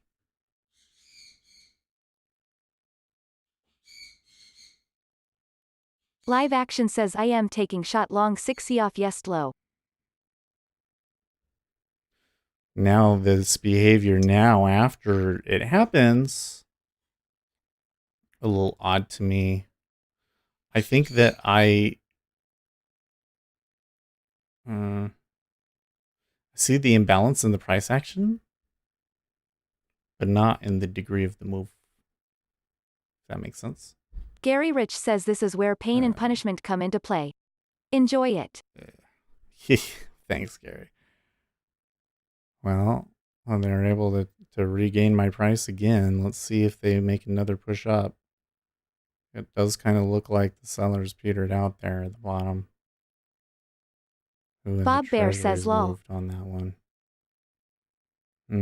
If I get my target, I'm not going to say this was an amazing trade, but I'm okay with the setup so far. Two bars with long tails. 2 bars with long tails. Come on. Just a little bit more. Come on, baby. You can do it. Yeah, you can do it. Yeah, you ever seen that video of the turtle? The turtle is like masturbating or something. Not to be crude, but and he's like, I always think about that when he's moving up like this. Come on, do it. Oh, they traded 49 into me. Half of what we need. A few too many retail traders in my same spot. Are you guys all mirroring my trade? Is that what happened in there? George says he loves how I read out the chat. Come on. No. I think that they'll give us another shot. There's too many people sitting there at 72. Oh, okay, they pulled. We're good. I think we're okay. Cool.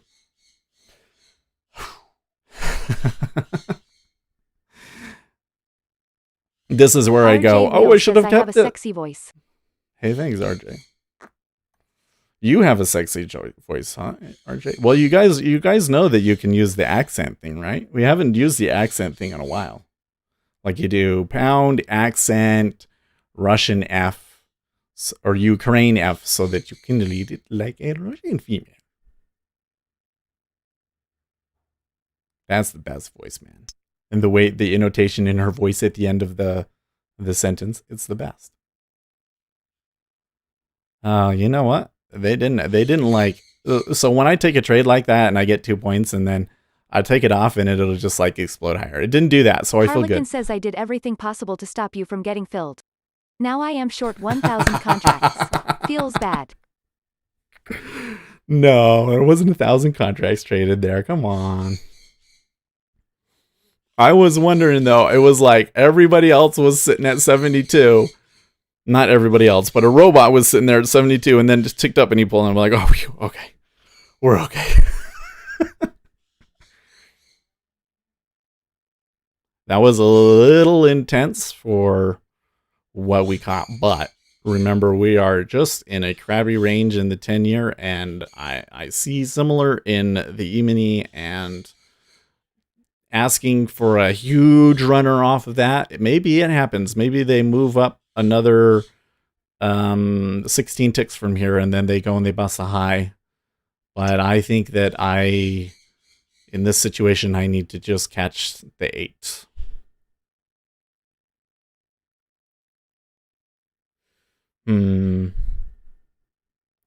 It does seem like New Hampshire, overall turnout in New Hampshire was higher, right?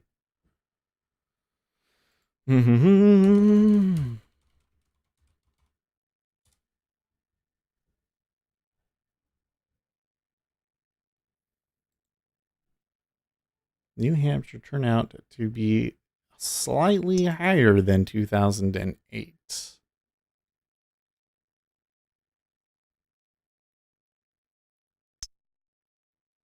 Oh, okay. So the turnout was better in New Hampshire. In Iowa, it wasn't very good. Although I'd be cautious about it because the youth vote is not turning out in New Hampshire like it was supposed to for Bernie. 22.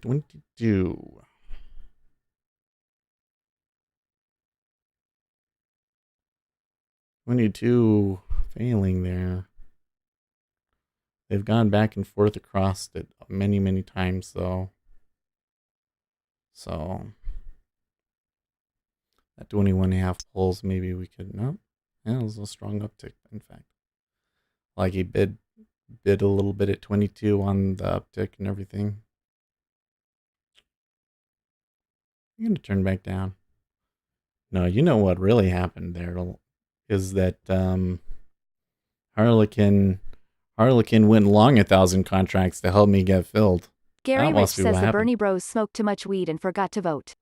Lol. I don't know. It's weird to me that the youth vote doesn't come out. Is it because they just don't register? They don't take it seriously enough? Maybe they are not engaged voters or not very high information voters. I don't know. It's kind of weird.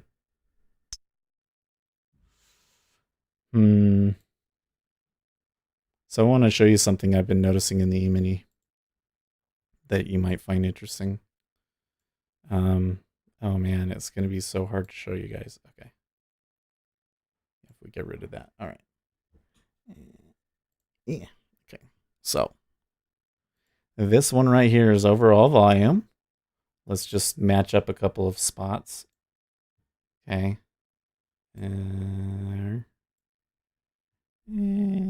There's kind of one. There's kind of one.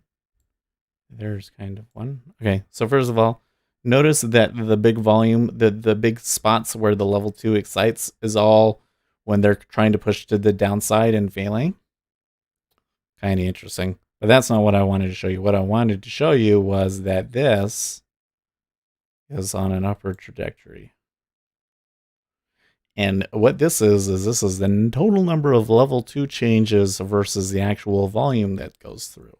So if the number of level 2 changes stays the same, but the volume is decreasing, then we would expect to see that.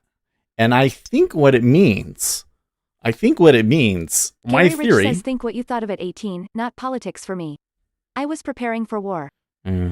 My theory is that the volume decreases because the market, as time goes on, the market's not as interested, but all of the robots stay out there, so the number of level 2 changes stays relatively constant.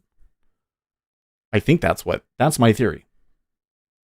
Tell me what you think, but I think it's an interesting thing that I've noticing. It's not as strong today as it was yesterday. Looking yesterday, it won't. That particular chart doesn't. I need to fix that. Anyways, interesting thing. What did you think about politics at 18? Well, I was always interested in politics and I remember when I was a kid, when I was getting ready for breakfast, I would turn on the TV, and the only thing that was ever on TV in the morning, Dragon Ball Z, was too early. So I would always watch the first little segment of the Today Show. And I would always see what they were saying on the Today Show. And many times I was always really frustrated with the interviews that they would have at the beginning of the Today Show. So I started early, where I was like, well, that's not what's really going on. It's not. They're not presenting things fairly. But I don't think I really got involved until 2006, when they were trying to pass that immigration bill, because I really wanted to see an immigration bill passed, but I did not like the one that they were trying to pass because it didn't look like it fixed the problem. And that's kind of where I got started, being like really, really into politics. That's when I found like Politico, and I started reading it every day. And by the time that it was 2008 and it was John McCain, I was horrified to see John McCain win as easily as he did. Like that one, the way that John McCain ended up being the nominee was so weird. Come from behind win, really. Okay, we had an inside bar there in the ES. We're still inside of this big range here.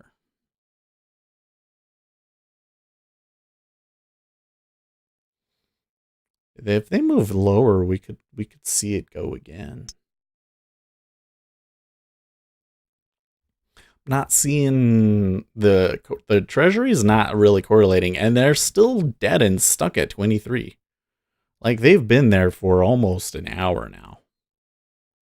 Well over an hour because I mean we were up in the 24 area at one point, but that was just the previous hour, and then that's been the range for the whole session. That is just a really crappy range.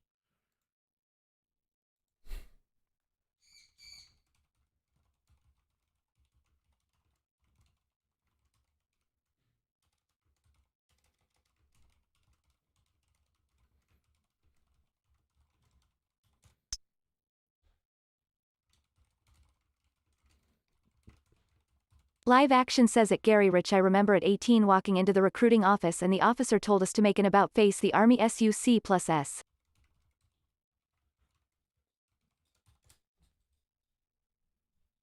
Gary Rich says I forgot you guys were eating cereal and watching cartoons.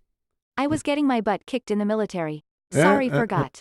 When you were Sebastian 18? Marquez says very boring. Well, when at that time, then I was going to school, and then I went on an LDS mission. So I don't really remember what was going on when I was in that 1 year. I don't really remember a whole lot about that 1 year that I was in school before I went on a mission, strangely enough. I remember Live the action classes says I my took friends and joined stuff. anyway, I went to college instead. I don't RJ remember what Wheel was says going I on was in snapping politics. bras with bread playing in the background. Oh no, wait, I do remember. Because I remember people were always arguing Jerry about is the awake Iraq says War. we were reading the back of cereal boxes lol. It's kind of funny to think back on the Iraq War, like how much it dominated the political discussion back then, and now it kind of seems like uh, not an incredibly important thing anymore to me. I don't know. It's Gary kind of weird. Rich says I was just a tad bit psycho in my youth. There's a little bit of a cell there again, but the cumulative delta is just kind of flat. It really looks like even the E-mini is like doesn't want to go anywhere.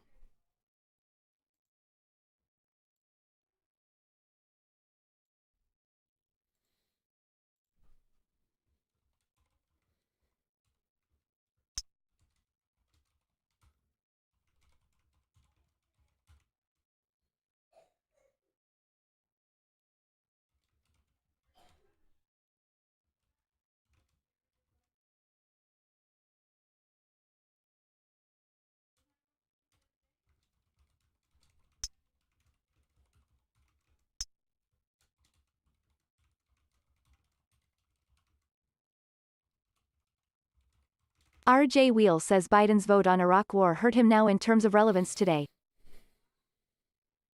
Yeah, that's well, I think you're right, RJ Will. I don't think that it's a huge concern in people's minds because I think that there's a lot of things above that that they don't like about Biden. But if those other things weren't there, then you'd have the Iraq war, and it does appear to affect him. People do seem to care about it. Live action says Biden's vote is not the only thing hurting him. Yeah, it's not the only thing hurting him. It is interesting to me though how the public opinion in the long run turn against the Iraq war the way that it has. Gary Rich says I explained to my Navy recruiter I wanna blow stuff up and kill. Guess what I signed up for? Not a cook or mailman. RJ Wheel says agree, but it was a shot across his bow by competitors. Yeah, when they hit him in that debate, you're right.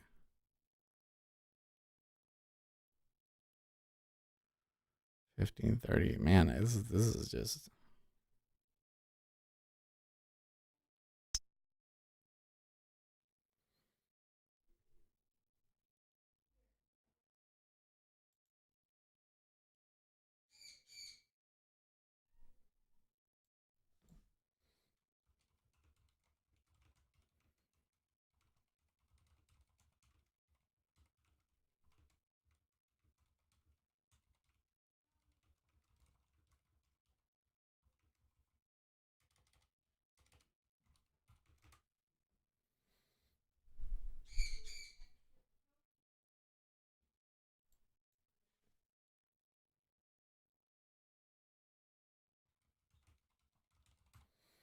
Man, this treasury. Live action says have to admit Biden's some orator his audience appear fixated or drunk.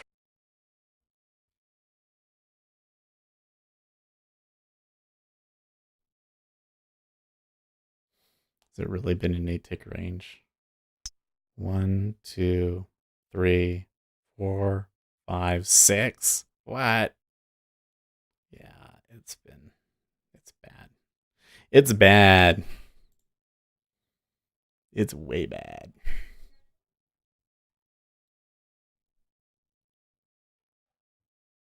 There was tons of people trading treasuries last week, and I said, hey, I don't know if we can hold these levels. And then we come down just like one day, and then the treasuries turn into like nothing. Like nothing happens. Feds Powell, we will likely need QE and forward guidance if downturn. If needed, we'll use tools aggressively. Cool.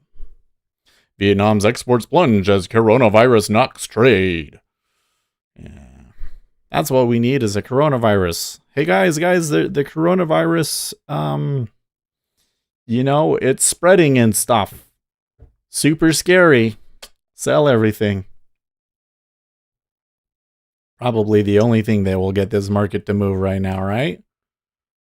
Man, Live action says seriously all that new info coming out on Biden's family enriching themselves I think hurts him. Oh yeah, totally. Well, like, this whole thing about Donald Trump only wanted to have Ukraine investigate Joe Biden because Joe Biden was running. I personally never thought that Joe Biden stood a smidgen of a chance of winning. Live action says not only his son. Like if before all of this happened, he asked me, well, I think probably you go back on stream, and I think it did come up, in fact, back then. But I'm pretty sure that I would have said there's no way he will win. Everyone go out and cough on someone. We need new numbers in America. Right. I don't think that I would have, because Joe Biden is such an awful politician. You got to remember that Joe Biden has run for president like so many times. And every time that he runs for president, he does something ridiculously stupid and is embarrassed out of the race. And so this idea that somehow he was going to win this time around is just kind of like hilarious. The only reason that he's as high as he is because of name recognition. For touching young kids in a Paul Joseph Watson video. Trader Lincoln Mitchell says keep an eye on RTY to hit 1,681.6. Keep a tight loss. The daily trend is still on the upside. Once it get in ATR, which should be 1582. Well, the buyers are able to hold the open in the ES here, okay, but this is a little bit of a weird. Look at this in the ES here, right? This little move up like that. It's not just so like normally I would see something like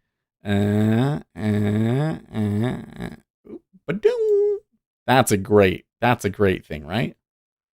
But this one is different. I think it was just his clumsy doddering. And the fact he's been around for 45 years. So he's part of the problem, not the solution. So does it go down? Or does it? I mean, I don't know. I've never. It's not a pattern. It's not a pattern. I don't know what they're going to do, but it's doing it right there at 72. 72, that's the open right there. See how it's reacting to the open? It's just like not willing to go anywhere. And look at the chart. This is the best example here. If I really zoom in here.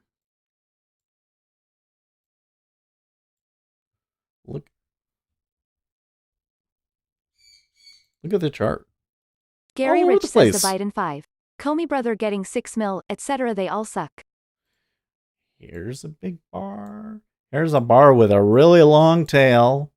Here's a big bar, and here's a big bar. And you're getting, not only are you getting like, okay, so like you get an outside bar, right? But it's like an outside bar followed by an outside bar followed by a hammer. That was my signal. Sebastian Marquez says other range in the day disappointed face. That was my Trader Lincoln signal. Mitchell It came says back S to is way here. too unpredictable for me. With it keep making new highs, we don't have target to shoot for. I have never seen so much turn. Well, they are going green now. They are above the open, and we've started a new time frame, and it looks like we're getting a new set of trades coming in. They're going to come into this previous high area where they've kind of had some trouble. The Treasury trading a lot at 22.5. A lot at 22.5.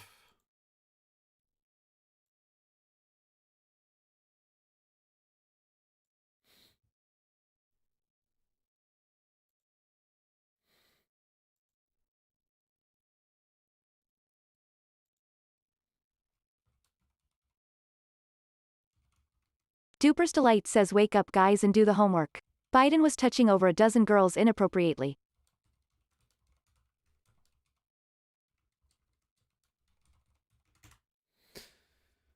Oh, touching it doesn't get well.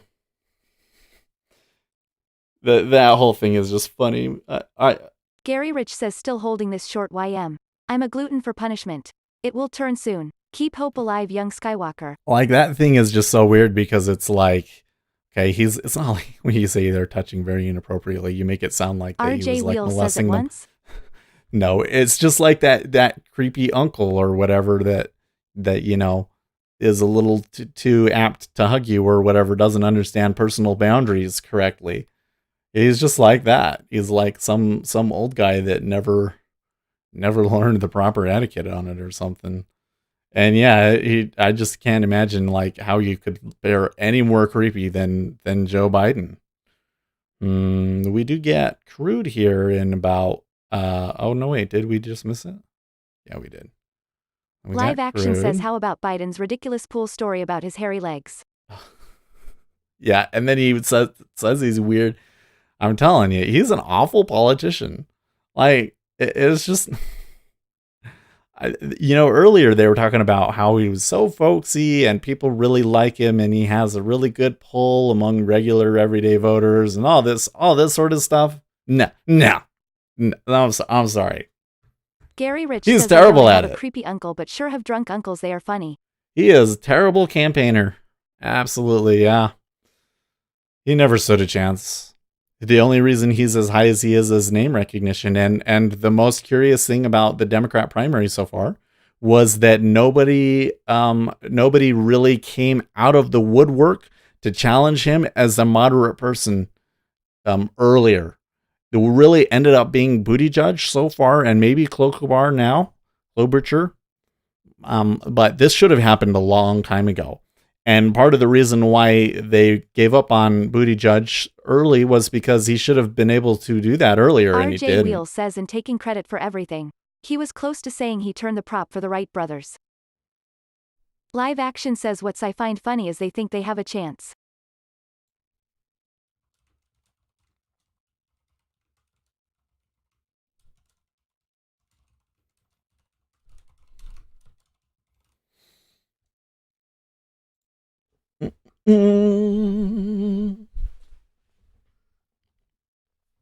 Well, the media always has to pretend like he stands a chance because otherwise nobody will tune into the news. Right? It's the same thing with these polls, guys. It's like, oh yes, Bernie Sanders fares the best in a head-to-head matchup with Donald Trump. Okay, what would happen if they gave the real headline? We made this pull up that really only tells you about what people think based on name recognition, but we're posting it because we think that you might click on it anyways. And so then all of the people that have been hypnotized by the news think, oh, that means that we should vote for Bernie. I'm telling you, if Bernie wins, it looks like he's going to at the moment. If he wins, and then we come out of convention, I'd say very high probability that Donald Trump is going to Bob Bear says be ahead of lol. him in the poll. And the Democrats are going to be crushed. Yeah, I can see it now. You're going to be on Reddit and they're going to be like, I don't understand. Bernie was beating him in all of the head-to-head matchups. Doesn't matter. Not a reliable poll. Live action says Means 6 jack CIM squat. hoping low has been put in and a repeat of yesterday stop flush and then bid. So I haven't really, even though you've been talking about the 6E, I haven't been watching it too carefully. It is down pretty Gary good. Rich says I'm voting for Michelle or Oprah. I'm a new feminist #woke. Oprah. So can I tell you, you remind me of something else that I haven't talked about, but it's not political. But I think about streaming because I like to watch these guys like Devin Nash and what's the other guy, Harris Heller, who are kind of like teaching you how to run a business streaming. Which it's none of it is ever really very pertinent to me because what we do is so different with treasuries. I mean, like there's a lot of stock guys out there. I tell you what, I'm actually surprised how many YouTube channels there are out there showing live stock trading. Like there was somebody posting on the day trading subreddit the other day. He posted like 2 videos. Like I made this much. He was trading with a broker that wasn't very good, but I was kind of like, dude, don't overdo it. You don't want to ruin the subreddit for everybody because so far we haven't gotten too much spam. Anyways, but there's a lot of people out there trying to learn how to be good at streamers for video games because they want to be the next ninja. And I'm always like, why do you want to be the next ninja? Why ninja? You think that because it's easy, perhaps? I tell you what, ninja works hard. But that's not where the money is, guys. I mean, like, there's this audience for video gaming, and if you look at Twitch viewership, it's not changing. It's like everybody that's out there that wants to watch video games is like doing it, and that's like the audience. That's it. Okay. LeBron James is worth like $100 million or something like that. Let's look it up. We should be accurate. LeBron James net worth.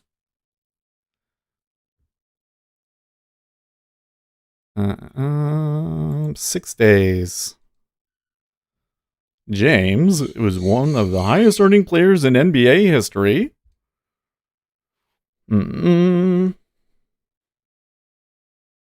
Deal is worth $1 billion over its term. That's actually not bad.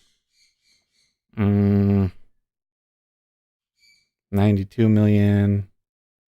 No, that's not telling me the whole. Oh, James. No, that's not telling me what I want. Net worth. Celebrity net worth. Okay, LeBron James is worth $480 million. He makes $100 million per year. That's LeBron James. By the way, his ability to earn will probably decrease dramatically when he retires. Okay? What about Oprah? Oprah is worth just under $3 billion. Who do you think you would rather be? The LeBron James of streaming or the Oprah of streaming? I don't think anybody watching this really thinks about these sort of things, but I'm just saying. Guys. Would you rather be the LeBron James of the internet or the Oprah of the internet? I'd say I'd rather be the Oprah of the internet. Unfortunately, what I really am is like the Rick Santelli of the internet, which isn't all that glamorous.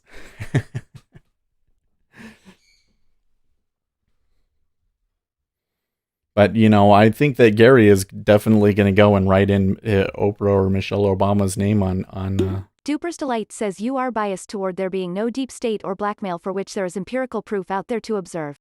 Example, the Franklin Cover-Up, documentary by former Congressman John DeCamp. Jerry is awake says I just want that in my broker account. I really want to make a $2 billion trade. Dupers, you're right. I'm not necessarily going to come out and say, hey, it's not a thing. But I'm just, if you're going to want to try and convince me on something, you have to prove it. Live Action says I want to like Paul Tudor Jones, who started with 10K trading and has a net worth $3 billion plus. Yeah, wow. I just, if There are so many things out there that you can't prove, and if you want to believe in everything that sounds good but is unprovable, you're just gonna have yourself jerked around. You're just gonna get yourself jerked around by every stupid idea out there. So that's why I always and it bothers me because I see disinformation on the internet, and it's been a problem lately, and I say you should prove it. Proof or get out. Jerry is awake says cool. I don't know a whole lot about Paul Tudor Jones, although I've heard of him. I should go in and look at, what was it that he was trading that he was able to make so much? He probably wasn't trading scalping treasuries. He probably took some sort of crazy risk at some point. Duper's Delight says the documentary is still up on YouTube. Live Action says he made a good cotton trade on Crop Report, made $30K and never looked back. Okay.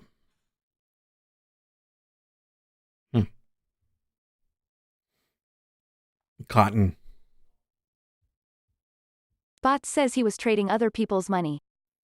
Well, that's probably true too. You're saying he was doing proprietary Bots says trading, okay. But he was. I think that to make that much money, you've got to be doing more exotic stuff, right?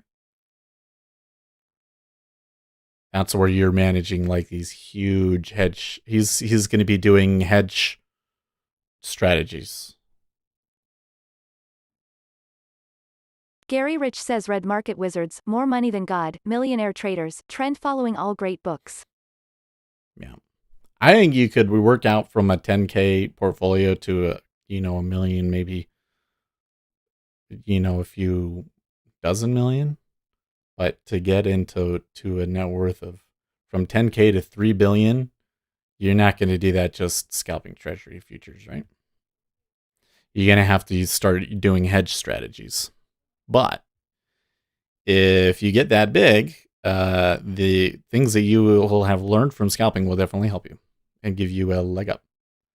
I don't have I haven't Gary read Rich the Market says, Wizards. DM me, I'll give you a link for those books on PDF. I have like a ton of books.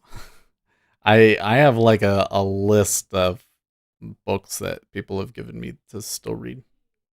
Maybe I will do that today after I do the taxes, because I don't know. Well, I have to talk. I don't know if the grandparents are leaving today. They were talking about it because of snow, but it doesn't look too bad. Otherwise, they were going to stay until the end of the week. And then I was thinking, well, maybe I should go back to work because they're around to help my wife. RJ Wheels says Market Wizards. Great book series. Easy reads too. Although she's doing pretty good on her own. It's just she's not like going to walk around. But she doesn't need my help with the baby at all. I just like to hold the baby. But they don't need my help.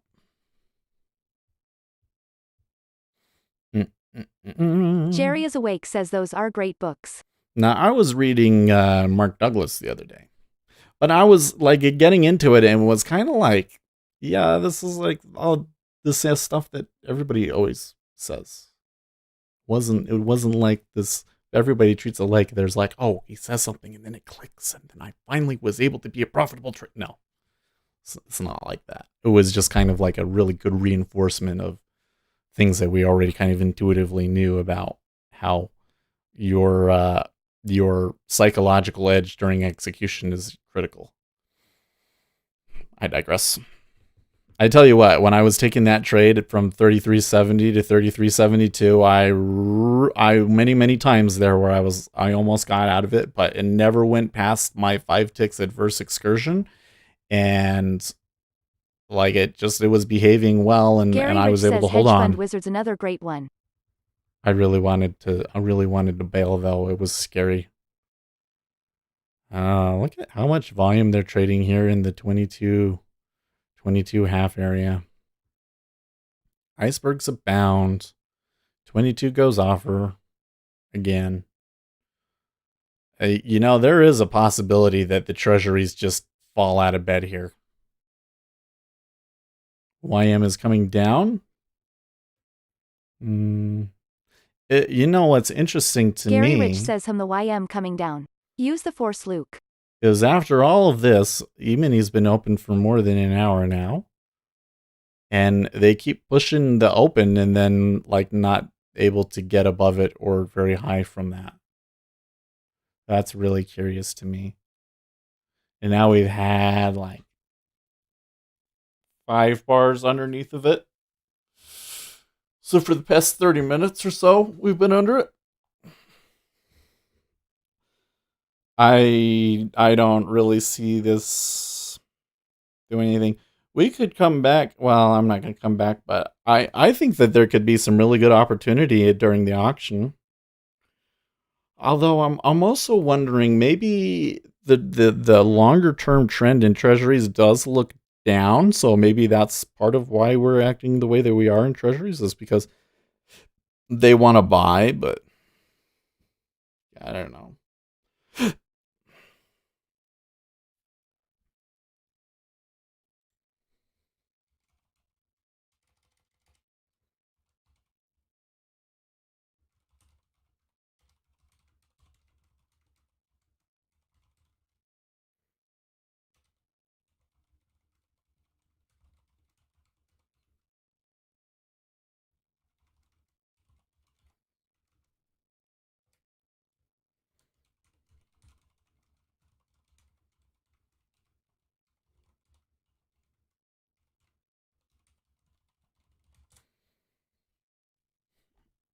I'm so boring, says Sebastian.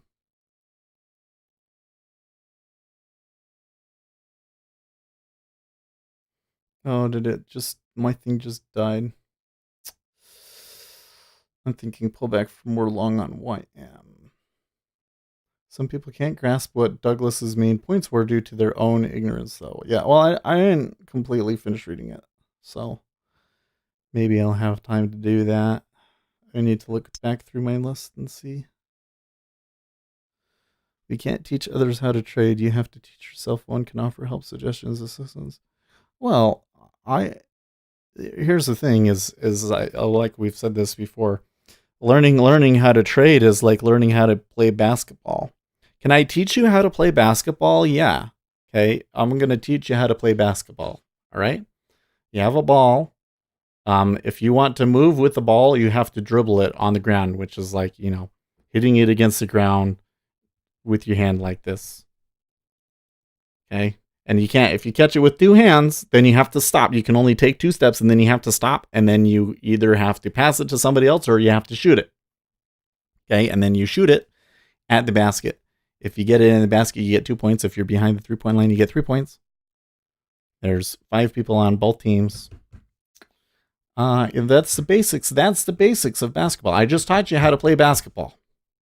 Okay. Do you think that you could go out and play basketball in the NBA now? No, definitely not, right? And that's what trading is.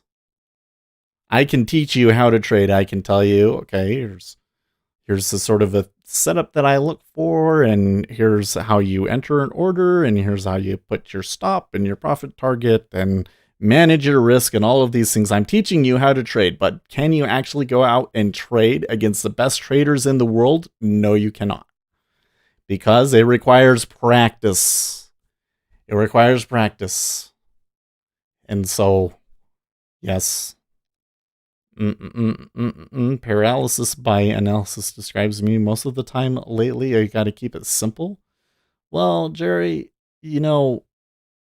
money has kind of come out of markets lately, though, don't you think? Like, it certainly has come out of the treasuries.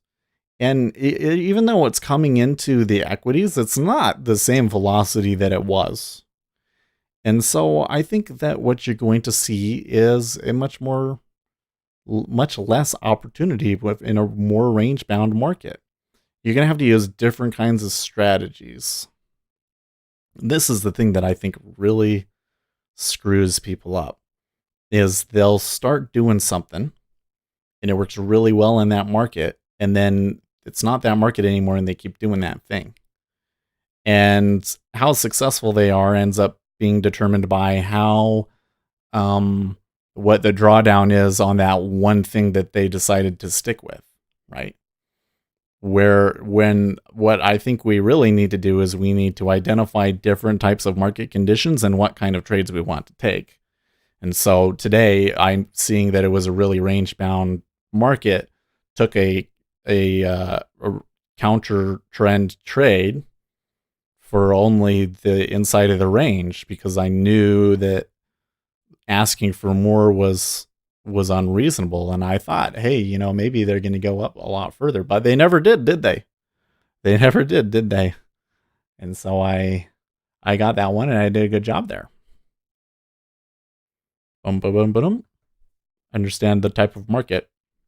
So if you feel like you're doing analysis paralysis, then what might be the case is that you were trading more trend-bound markets where being able to see a lot of different things mattered and helped.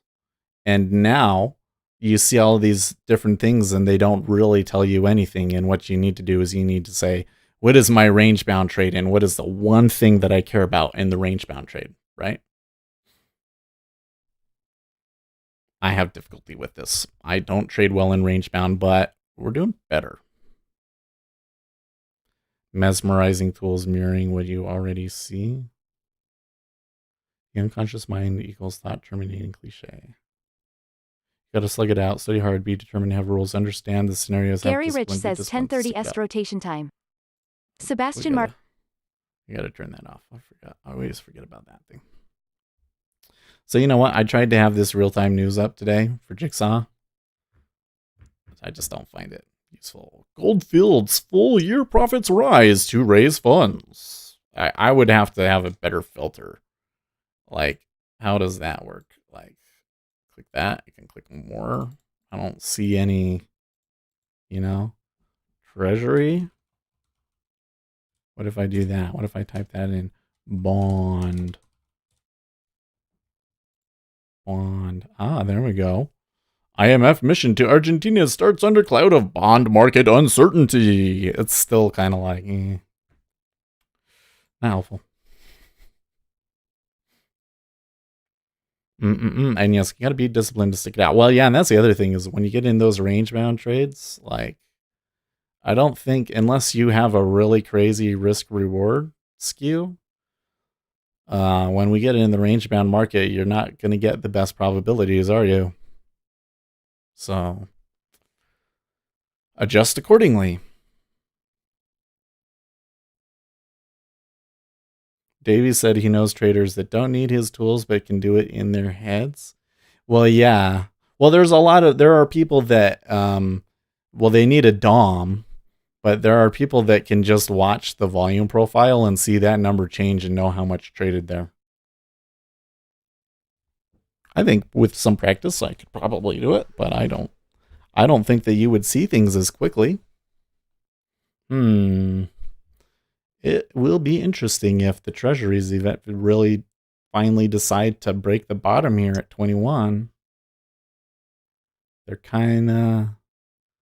It's been a slow fall. I do see the bid is pulling more in aggregate. We got to do something about this chart. These histograms here, because when you look at it, it looks just noise. But like, which one is pulling more? It looks to me like this one is pulling more. It looks to me like the bid is pulling more, but can you see that? How low is this one going compared to this one? You can't see it. And when you do it out, you just get like, it just kind of slopes down. Maybe what I need to do is like, and then you say, so if it's the slope, then to account for slope, then you take the derivative. And this is what you're seeing is the derivative of that. So it's, There's got to be a better way to show this, for me to determine or to alert me to significant pulling on the bid or ask. Maybe the answer is to just bring back the snapshot column, I don't know. If you have any thoughts about that, leave them in the comments on the video afterwards. Please, market, don't go into boring mode again. Yeah. With repetitions over and over, one can get a feel and sense it just takes the amount of time one is willing to put in. No sleep. And put up one naked chart. I think it will make more sense. But what naked chart up of what will make more sense? I'm trying to develop something. I'm trying to develop a strategy that is based on the amount of pulling and to anticipate when there will be pulling. And this histogram shows me the aggregate pulling, and I can see where it matters, just as, for instance, right here, there was a lot of pulling on the bid. They ticked down. But you basically get each bar ends up being, could be positive or negative, and it's not, it's a little too, like, there needs to be some sort of a statistical way of analyzing this to tell me that the amount of pulling that I'm seeing here is unusual, you know? Maybe some sort of a moving average or something.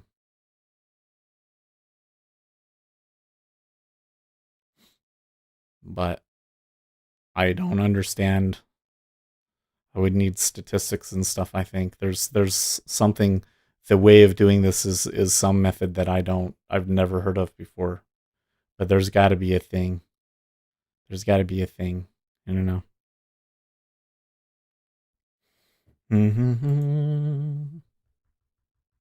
Now, being able to see that and then watching the DOM, I can definitely see it. Where I'm like, oh, they pulled there and they pulled there.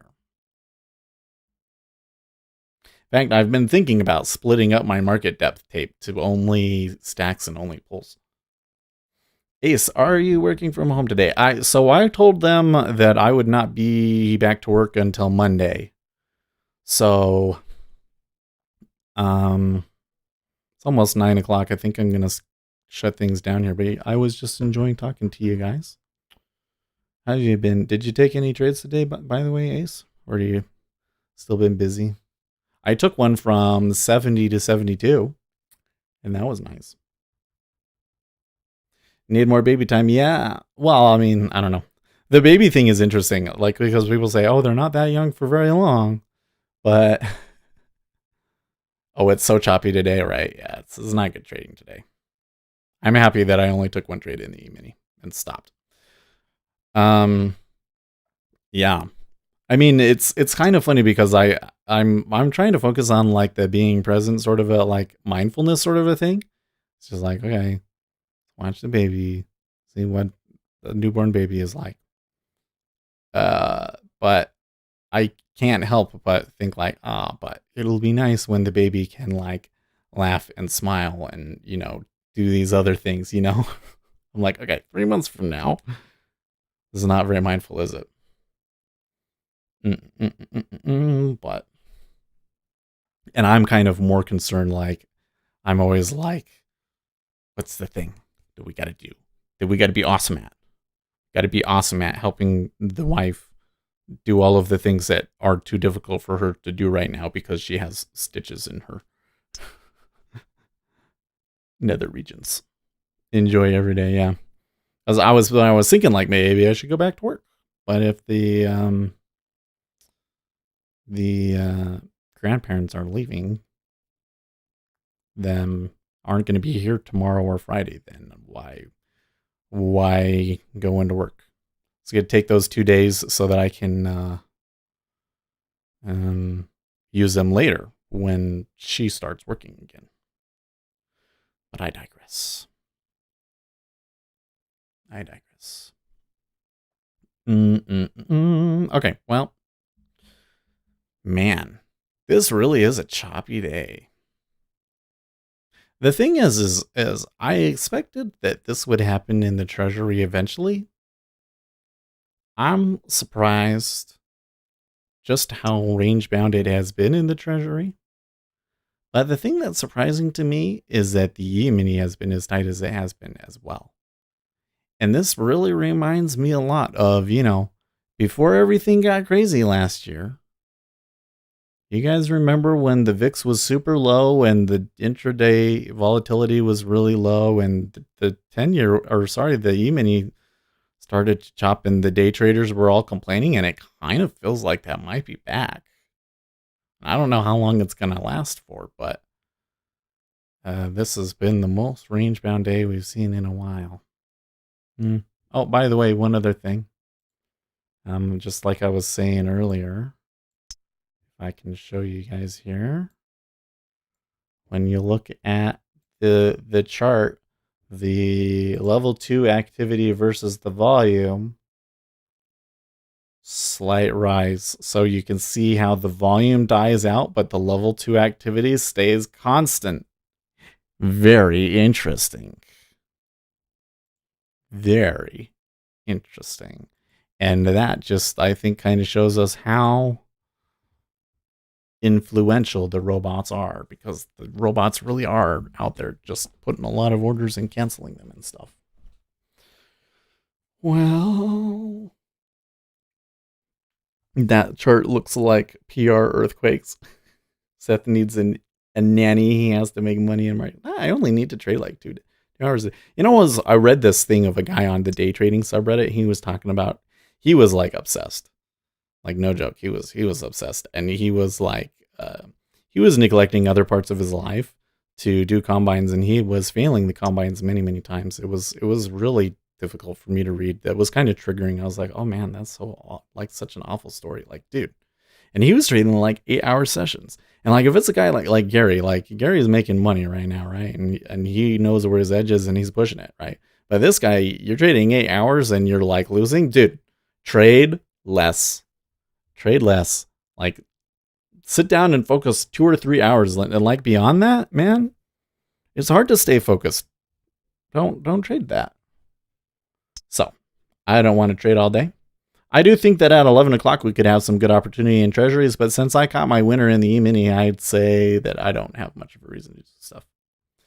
I don't need a nanny. You better change every diaper you can. Your wife is just... You know what? Changing the diaper hasn't really been a big deal for us. I have to say, though, when it like really sticks, though, it's kind of been like a group effort. Like, we've been having like, 3 people trying to scrape crap off of his butt. It's so bad. Bob, how many contracts do you usually? Right now, I've just been doing 1. I really want to build my my account up a little bit more with the E-mini. I'm starting to get a little bit more consistent with it, and so I want to get a little bit more comfortable with that before I stick in managing multiple contracts. Yeah, that's cool. Thank you. Not only that, but I haven't quite figured out the scaling strategies, because I would much rather be all in and all out. Like, I'm doing okay all in and all out. Why not do that? You know what I mean? I don't know. I don't want to be all in and all out on the E-mini, though, because I want to have a runner. So I think that I need to get to 3 contracts first before I can really do that the way that we want to do. But we could do, micro contracts don't cost a lot. And we get trades where we make enough that we could add another contract on.